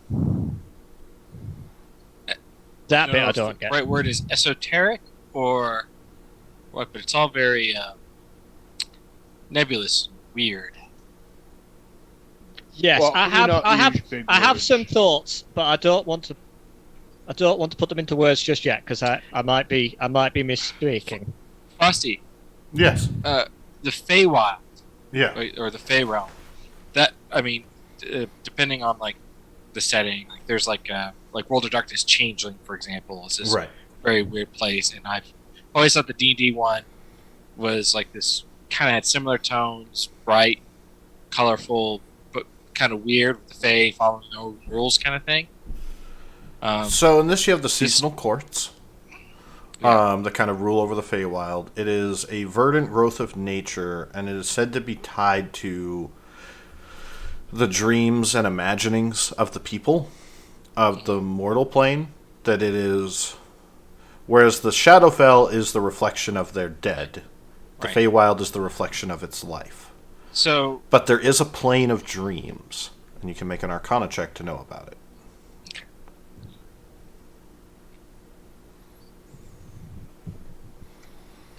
Or a religion, if you want. it's the same. I think in my character's case it is. Nope. I rolled a 7. Okay. I know Upkiss. Many consider the Feywild to be a dream, but if you have a specific question, sorry to jump in. No. Yeah. It's just this train of thought of is there any reason to think like the weapon might be related to, like if it's a thing of dreams or comes To from be dreams or careful, related to I did not dreams? say anything about dreams out loud. Okay. Right. Then never mind. Okay. All right. Was there anything else you guys wanted to do at the tavern? Well, I've got to spend the next 10 bloody minutes staring at this silver pine cone.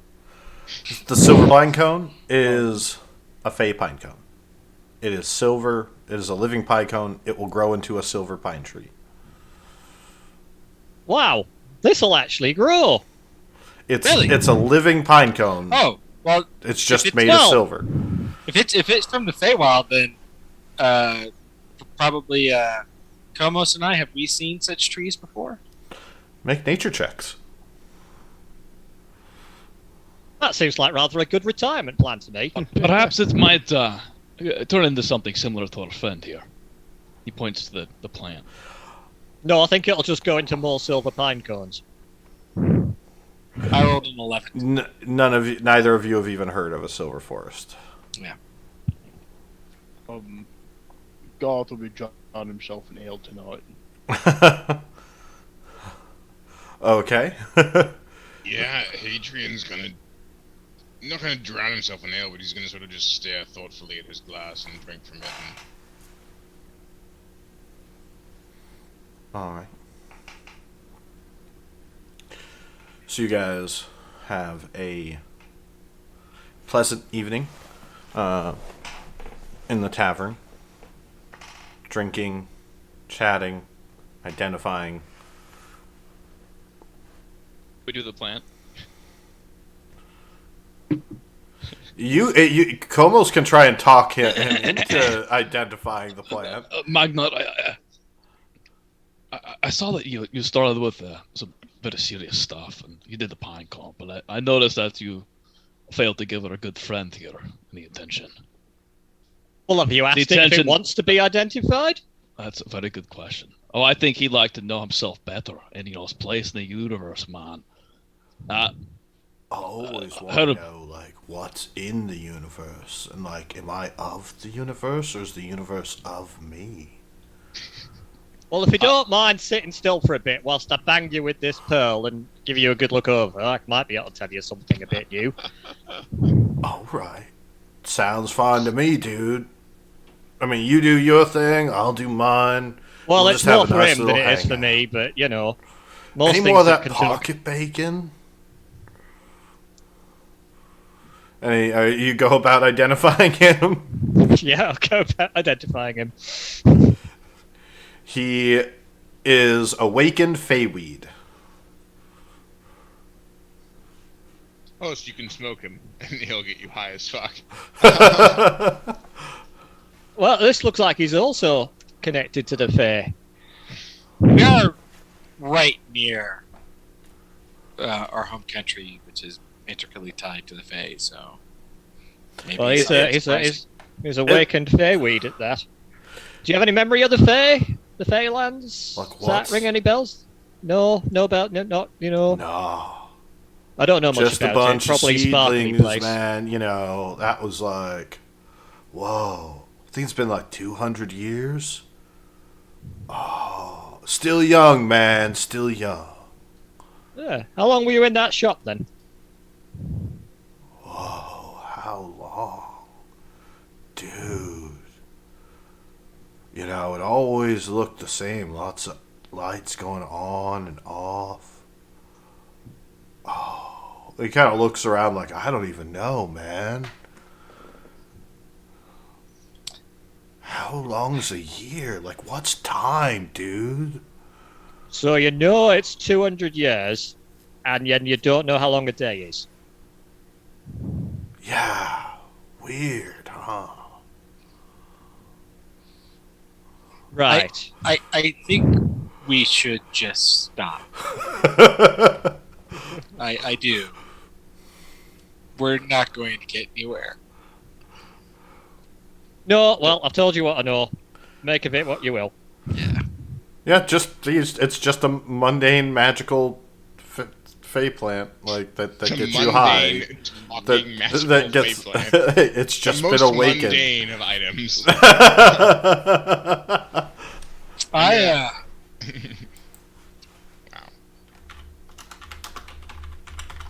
Do you guys want to play some dice or something? All right. As you, is there anything else you guys are doing?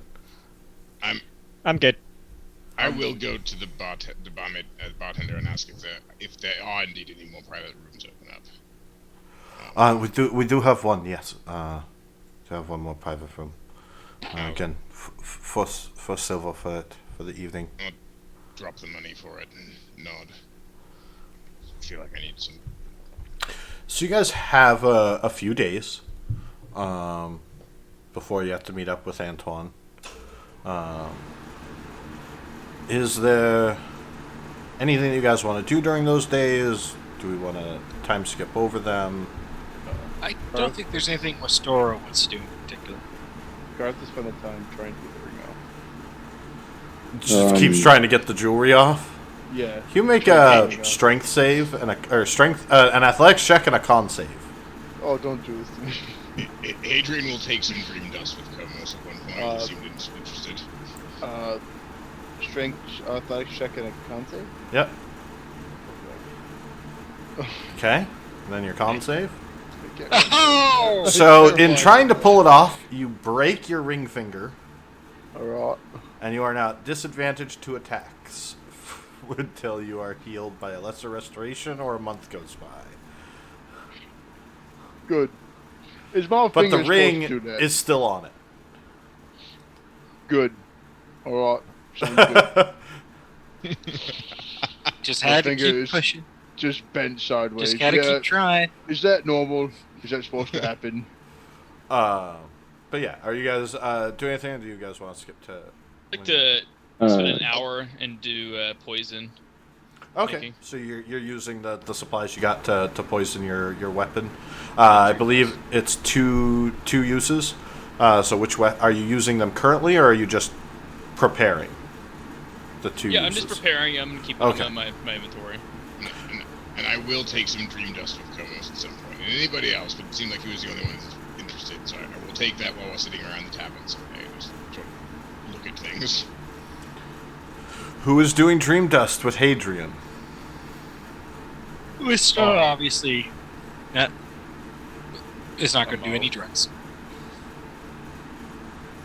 Is anyone doing dream dust with Hadrian? No. Nope. Mr. Plant, we could decide on a name for you later. You want to do some dream dust? Like, righteous man. Let's go. I'm always down to party. His name was Herb. Yeah. Was it Herb? Or How'd you Tenarp? feel about Douglas? Douglas. Yeah. Doug. Digless? Douglas. That's fucking 2 gold I've ever gotten.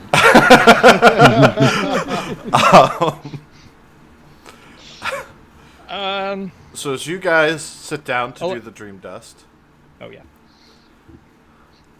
please make Constitution saves. Komos and Hadrian. I'll use my inspiration on that one, thank you. 9, not much better. 69 though.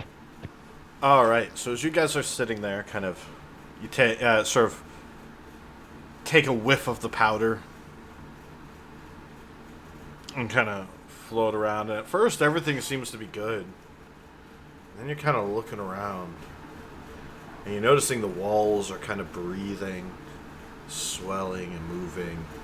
You see next to you this red-haired kind of wearing just a big leaf gentleman kind of sitting on the ground like, "What's up, dudes?"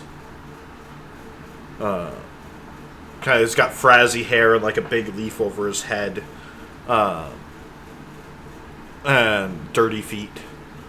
And as you're kind of looking around and looking at this figure that you don't really seem suspicious of, it's like someone imagined themselves as a cool person, and that's kind of what's materialized there. As you recognize, Douglas thinks of himself as a pretty cool dude, so that's his dream and how he's manifested. As you look at each other, Komos, you see black wings of ink extending off of Hadrian, spilling into the air, seeping around, splashing and sort of dissolving into the air. And within those wings, these red eyes keep opening. And off in the distance, outside of the window, Komos, you see this enormous spider-like creature with millions of eyes watching you through the window. You see these strange creatures kind of crawling around that look like slugs. They fall onto the floor and just sort of move around as stuff starts to creep up. Hadrian, as you look to Komos, you see wounds slicing open his body. On his legs, tears open up, little eyes winking and looking around, trying to find anything. You see just this blackness, sort of, you can't quite tell if it's swooping in and kind of dissolving into him, or pulling out and kind of drifting away. And there are these chains on him drifting into the distance in the air. As the two of you are standing, next thing you know, the two of you are standing inside a circular room with 7 robed figures, and a young familiar Westora stands in the center. Hadrian, you lean over and whisper something into Westora's ear. Westora, you hear kind of whispering into your ear, change what you say. Trust me. It'll be better. I'm hearing this from, what, Hadrian? As he walks back into position of the circle, you guys see various fae around. Wait, is she tripping too? Because I thought it was No. just me that was tripping. No, you while tripping walked up to her Yeah. and said something. And she. And wait, does she see this? Like, I'm just want to make sure I know what This is what the two of you are experiencing. Okay, I'm gotcha, just gotcha. pulling someone else into the RP. Yeah, while you were tripping, you walked up to somebody who was not tripping, said some weird bullshit, and walked away. Yeah. Hadrian Don't- walks I- up to you Don't and says, say. I will say. Don't say I offer myself, my future. Say I offer our future. It'll be better. Is that what he said? Yeah. Is that Mhm. exactly what he said? Restora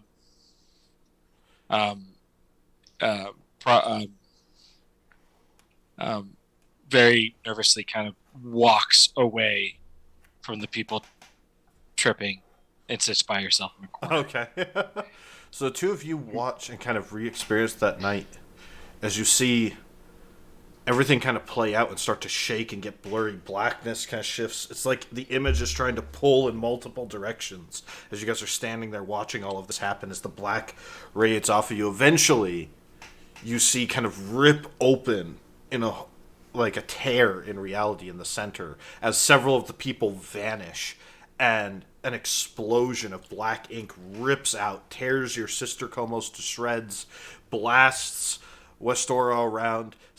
Hadrian, you sit there and you grab onto the blackness and let it soak into you, filling you as your wings flesh out and go full. And you just, as you guys watch as the ground breaks, and out of this blackness comes a figure of infinite proportions, just black ink, thousands of eyes, as it rises into the sky, covering the entire earth and world, as you see Hadrian just at its beckoning, standing forward with the sword covered in black and red blood. An eye opens up where the amethyst is. And Komos, you're kind of in a panic, like freaking out, like running to your sister back at the same time. You can see her dissolve into the ink and blackness on your body as you guys relive that night. And Hadrian, you kind of shudder at yourself and go running, screaming, as the rest of you are woken up by hearing Hadrian run through the halls, screaming out into the street. As Kobos, the next thing you know, you're kind of waking up there, and Herb's like, dude, totally messed my chill, man.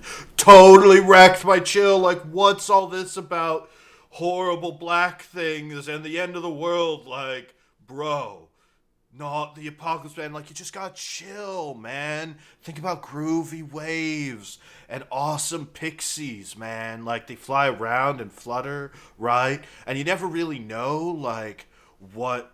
never ask a pixie, like, if it's a he or her. They're always a they, man, because you just never tell, and you don't want to make any assumptions, right? So you just gotta chill and roll with it. You know, they'll teach you about the birds and the bees, and the iguanas and the lizards and the turtles and the fishes and, you know, the rocks and the mountains, right? So just chill, man. It's all good.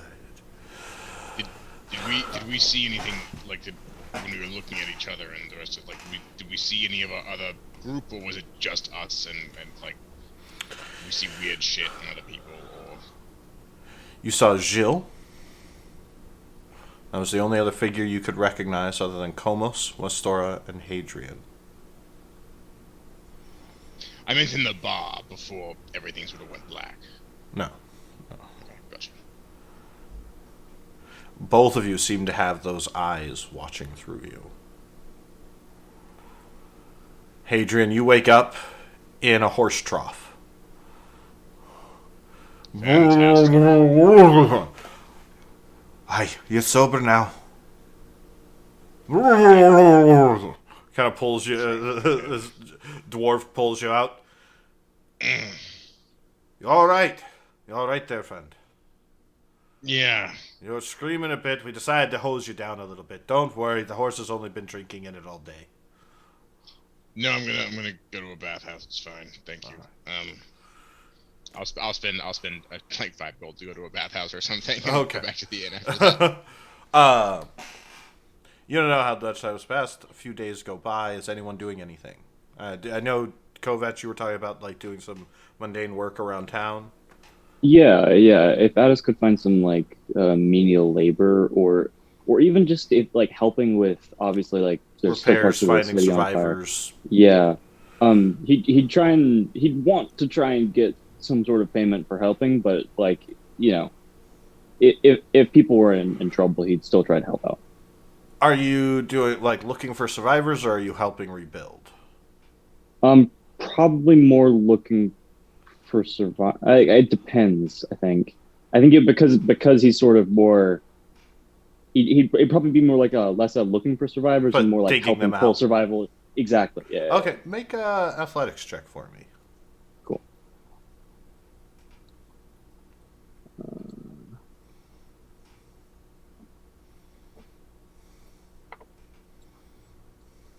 I'm gonna use an inspiration on that because I was on that one. So I'm gonna roll it again for an at 2. That's a 7. You do help a couple people, and they do give you like 2 silver for your time, Okay. and some bread, like a couple of rations Ooh. of bread for the days. Nice. For bread. Just for your time, and you realize where that dragon blasted, there's almost no survivors. Like the level you took the stone. Like you have seen a giant. You have seen a giant's wrath. You have seen them shatter boulders, crush buildings, be able to take on the entire tribe, and not be phased.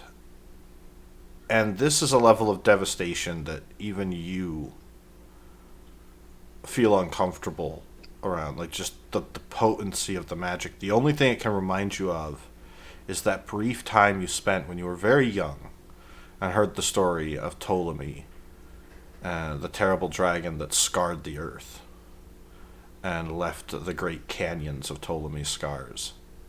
And as you think about that, you recall that Godric called forth Ptolemy Valefor.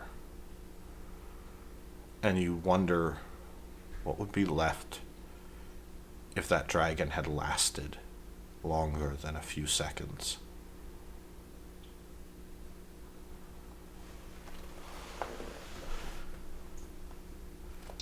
Okay. I think also at some point during this sort of downtime, Addis wants to try and catch Wistora by herself and have a quick convo. Okay. Yeah.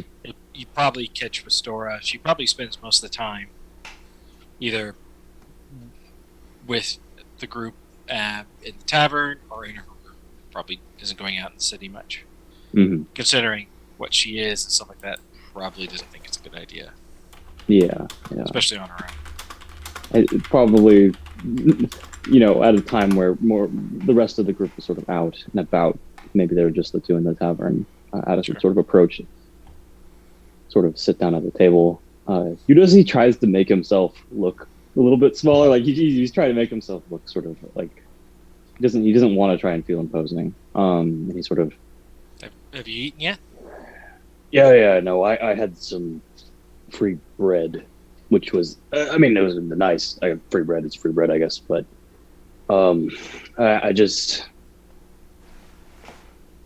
I noticed you seem to be a little bit more level-headed than the rest of the bunch. Um, thank you. Yeah, I'm just I can't help but get this really awful feeling like I don't. It's weird. It's like I fought monsters and shit, right? Like I've dealt with some awful things, but I'm almost more scared of the other people in this group than anything else that the shadow monsters or anything. I've never met people who are so just, well, unhinged is a word to it. Um, I'm going to ask you actually to make an insight roll, if that's okay. Yeah, yeah. Oh yeah. Because I have something that you might pick up on that Wastora definitely wouldn't say. Okay. I'm rolling awfully. So Wastora sort of sits there for a second. Well, there are a lot of weird things going on. Obviously, I don't like to talk about certain things that have happened recently. I don't remember it very well, and it's very disturbing for me. But Gomos seems to think he knows me, and I don't recall knowing him.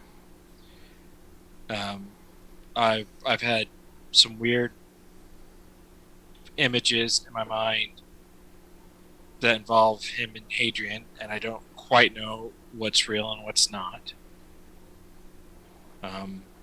Hadrian, I think, has a darker past that I don't think he's aware of. Komos is angry about something, and I seem to be involved somehow. Garth is Gark, and Magnar is Magnar. Yeah. So that's good. They haven't had any strange episodes or gotten angry at each other. No. Well, Magnar's just sort of generally grumpy, but yeah, other than that. Well, yeah, but he doesn't have any sort of mysterious dark past, at least, as far as I can tell. Yeah, that we know. Yeah. But yeah. But yeah, so no, it's an odd bunch, but I'm a bit sympathetic to Hadrian. I have something that I can't quite remember that really disturbs me. I'd rather not get into it, obviously, but I see a bit of that in Hadrian. I don't know the details, and I'm not interested in prying if I don't have to. That's fair. I wouldn't ask either of you to, or Komos either, to discuss your past if you don't feel comfortable, or obviously if you don't remember it. Yeah, I'm sure if we spend a lot of time together, we'll learn one way or another. We'll learn all this, figure all this out. Yeah. I can't help but feel like we're just to be open about it. I feel like we're kind of getting dragged into your mess, even though I know not blaming you for it. Obviously, you don't seem to know what's going on, but this Jill de Ray stuff is just a little bit out of my ballpark, I think. Well,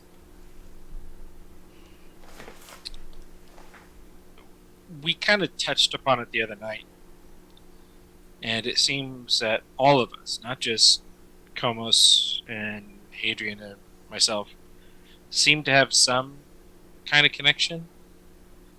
I don't think everybody commented on it, but at least several of us did.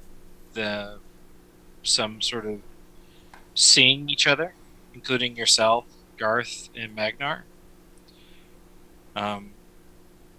So, personally, I think we're fated. There's some sort of... whether it's destiny or some perhaps more sort of group or individual or something behind the scenes that is trying to bring us together. Mhm. I hadn't thought of it that way. So I think all we can do is just write it out, see where it takes us. You're pretty good at these like speeches. You should do more of them. I in the past I quite liked talking to people, and I still do, but I've got my own worries right now, so perhaps I don't do it as often as I used to. Well, I look forward to getting to know you better, and Same. I'm sure we'll have plenty of time to figure out what the hell is going on after we meet Godric or whatever is going to happen with that. He's tied to it too. Yeah. My memories are iffy, but I remember him being involved in whatever this thing in the past was. I don't know how. I don't even know myself entirely.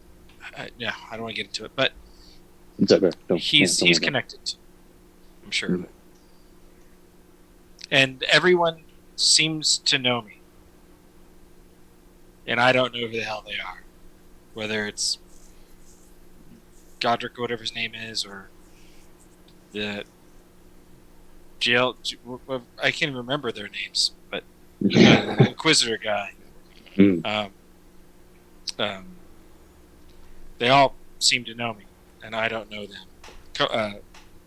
Komos, I don't have any memory of Komos, but he sure as hell seems to know me. So, I don't know. Well, on the bright side, I did not know you before now, and I'm looking forward to getting to know you. So, Thank you.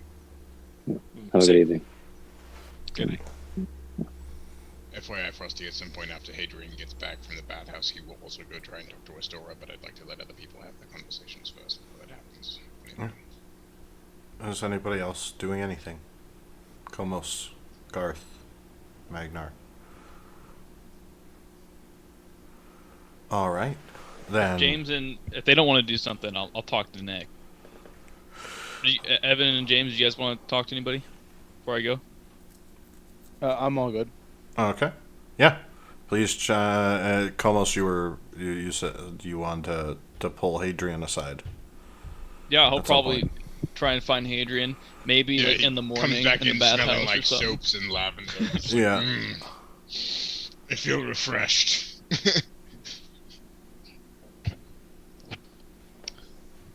I just met you, for the first time yesterday, but I just want to say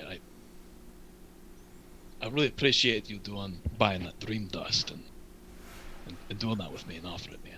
I really got to know myself a lot better. Sure, if you want the rest, here, he like pulls the pouch out and hands it to you. I won't be using this again. I think I got to know myself plenty. But if you wish to he hands it to you. I think it's still like 3 doses left, right? It was 5 doses. Yeah. Okay, so it should be 3 doses left. I'll take it. But yeah, no, I mean, I learned some things. I'm not entirely sure of what. I'm just gonna actually go talk to someone about that, but I feel like you and I are we're not so different, you and I, in ways. I think, maybe. I'm really not. Oh, sorry, after you. No. I have nothing to say. I really just wanted to check in on you. I noticed that you were hitting the bottle pretty hard last night, and this dream dust. Yeah. I was a soldier of a kind in my past, a little bit of a fighter, and I've seen what combat and those other things do to good men. It eats away at their hearts, their souls. Some turn to the bottle, some turn to other things. I just want you to know that it's not exactly the path that you want to tread. I recommend if you need to get something off your chest, you don't talk to the bottle. Talk to someone here. Even talk to Douglas the plant if you have to. That's part of the reason why I bought them. He seemed like a good pal to talk to. Really open up to without worrying about your secrets being spilled out into the world. But, Do you speak primordial, by any chance, offhand? no, I don't speak primordial. Okay. Well, Hadrian is going to grab the orange and just sort of it just comes out of his mouth, sort of, it seems to. He will say, in primordial, "When not my heart so thirst of blood, I should agree. And yet 'tis hard to put down the blade when there is naught left inside." I'm gonna Make an insight check, Komos. I want to use my inspiration. Okay. Yeah, buddy. You get the meaning of it, but here's the thing you notice. It's cadence. The way that he talks, the dialogue, the tempo, the rhythm, how the words are spoken, even the tone and inflection is exactly the same as Godric's. Komos will nod and take note of this, but won't say anything. Without waiting, I'm gonna go and knock on Westor's door. Just a quick check. Was Magnar anywhere near the room or in the room when that Yeah. happened? I think I wouldn't they have would. I wouldn't have been paying attention, but I do speak primordial, and that might have picked my ear up. Yeah, and you would also notice, if you heard primordial, you would notice that. And it would have finally clicked on you hearing, because when you speak primordial, you're used to speaking it, and you don't really think about it, but you realize that Godric was delivering his speech and always speaking in a primordial variant of common. Got it.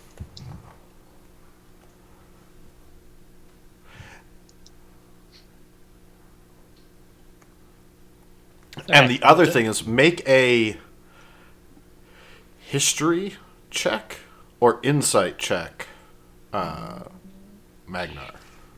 Either or? Either or. Nat one. Use your inspiration, Yeah. maybe? You could use your inspiration. You haven't used it. Let you reroll. Do we all start with an inspiration? Everyone gets an inspiration at the start of every session. Oh, okay. Sure. Then why not? And you can use it to gain advantage or to re-roll. However, if you re-roll, you have to keep the new roll, and you do re-roll the same kind. So if you re-roll if you're rolled at disadvantage, you re-roll at disadvantage. Okay, so if you roll a 3 and then you roll a nat 1, you're stuck with the nat 1. Yep. Got it. 21. So the other thing that you'll notice, Hadrian speaks it like a native. You had to pick it up from books and study, and you always have sort of Dwarven accent. Everyone you've ever heard it speak spoke with whatever accent from they're from. When Hadrian speaks, he has the same accent and native accent as Godric.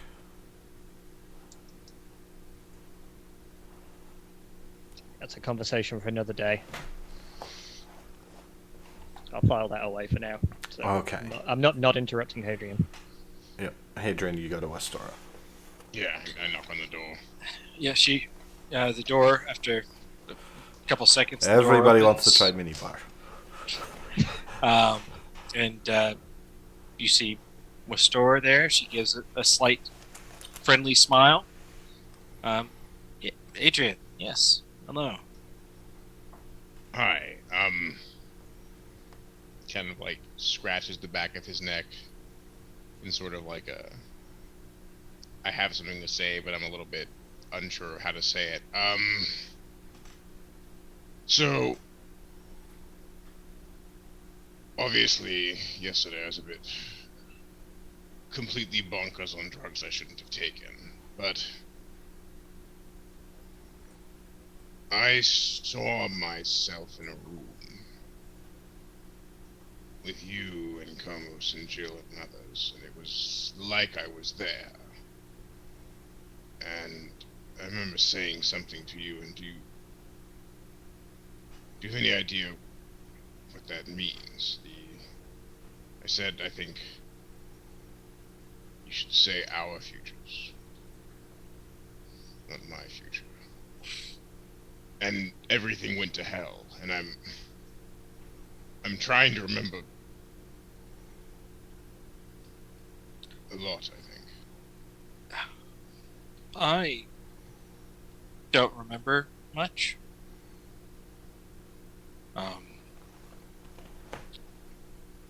I might have some ideas on what that might mean.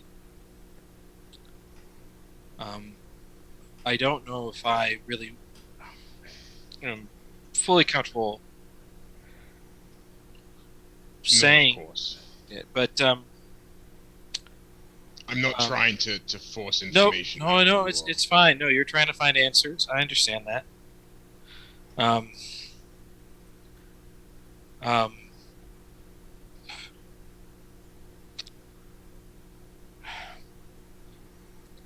I don't remember much. And things come back in waves and snippets here and there. But I'm pretty sure I did something wrong. I don't know what it means or how it fits into things, but those words have something to do with it. And I'm pretty sure I killed people because of it. Rusty, thinking back, can I remember anything about this? Other than what I saw. Make a history check at disadvantage. This is gonna go great, everyone. Just hold on to your hats. Double nat 20s. Oh, that would be a thing.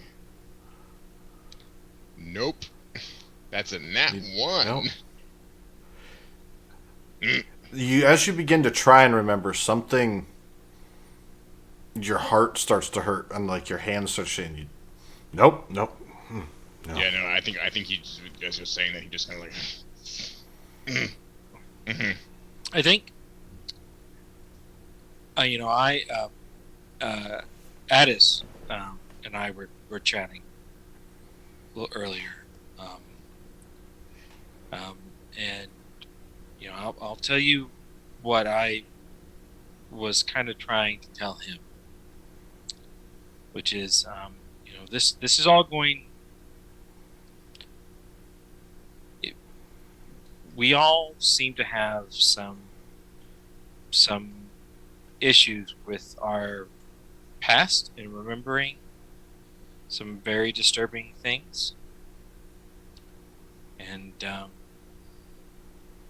I think that we're pushing very hard, and that's going to maybe be not the best thing to do at times.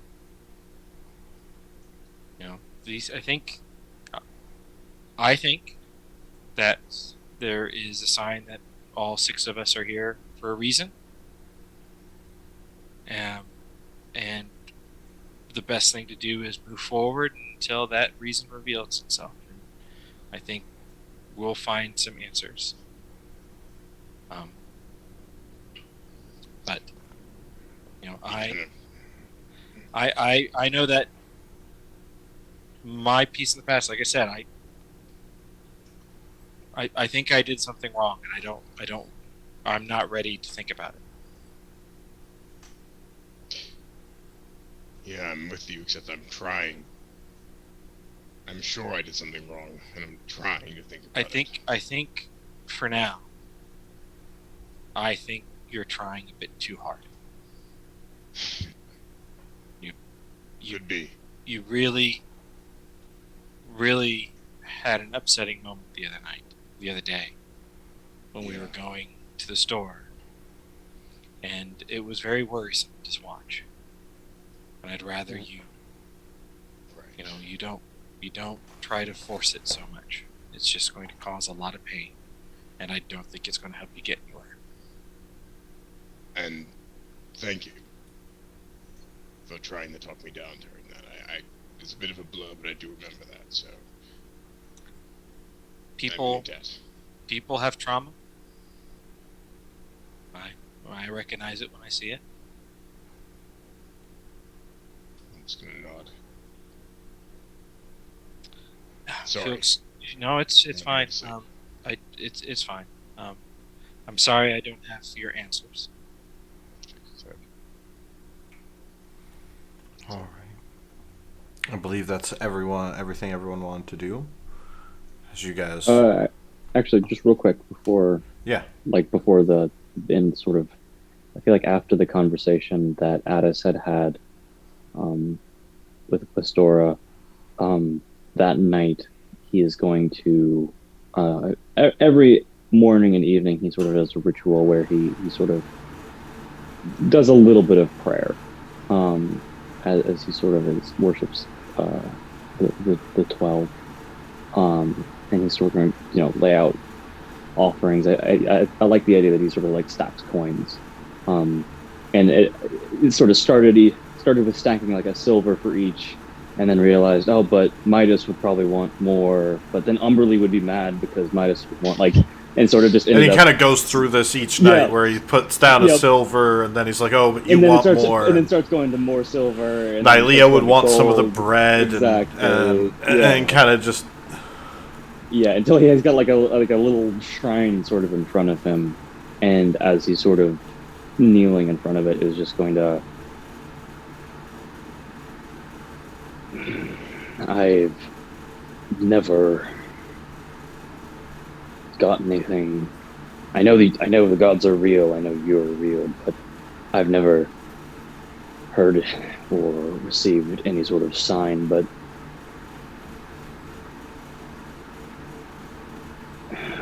Pastora said this is fated. This is maybe we were brought together for a reason, and if you weren't the ones who brought us together, who did? So if you did, maybe now is the time for a sign.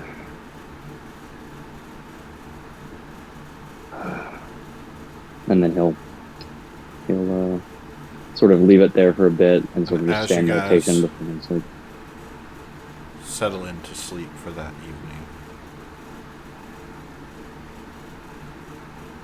Preparing for the unknown journey ahead to meet with this stranger and follow through on a man who was willing to blackmail and skirt the boundaries of the law to pressure you into service, and all with your various struggles that you've gone through the last few days settle in tonight.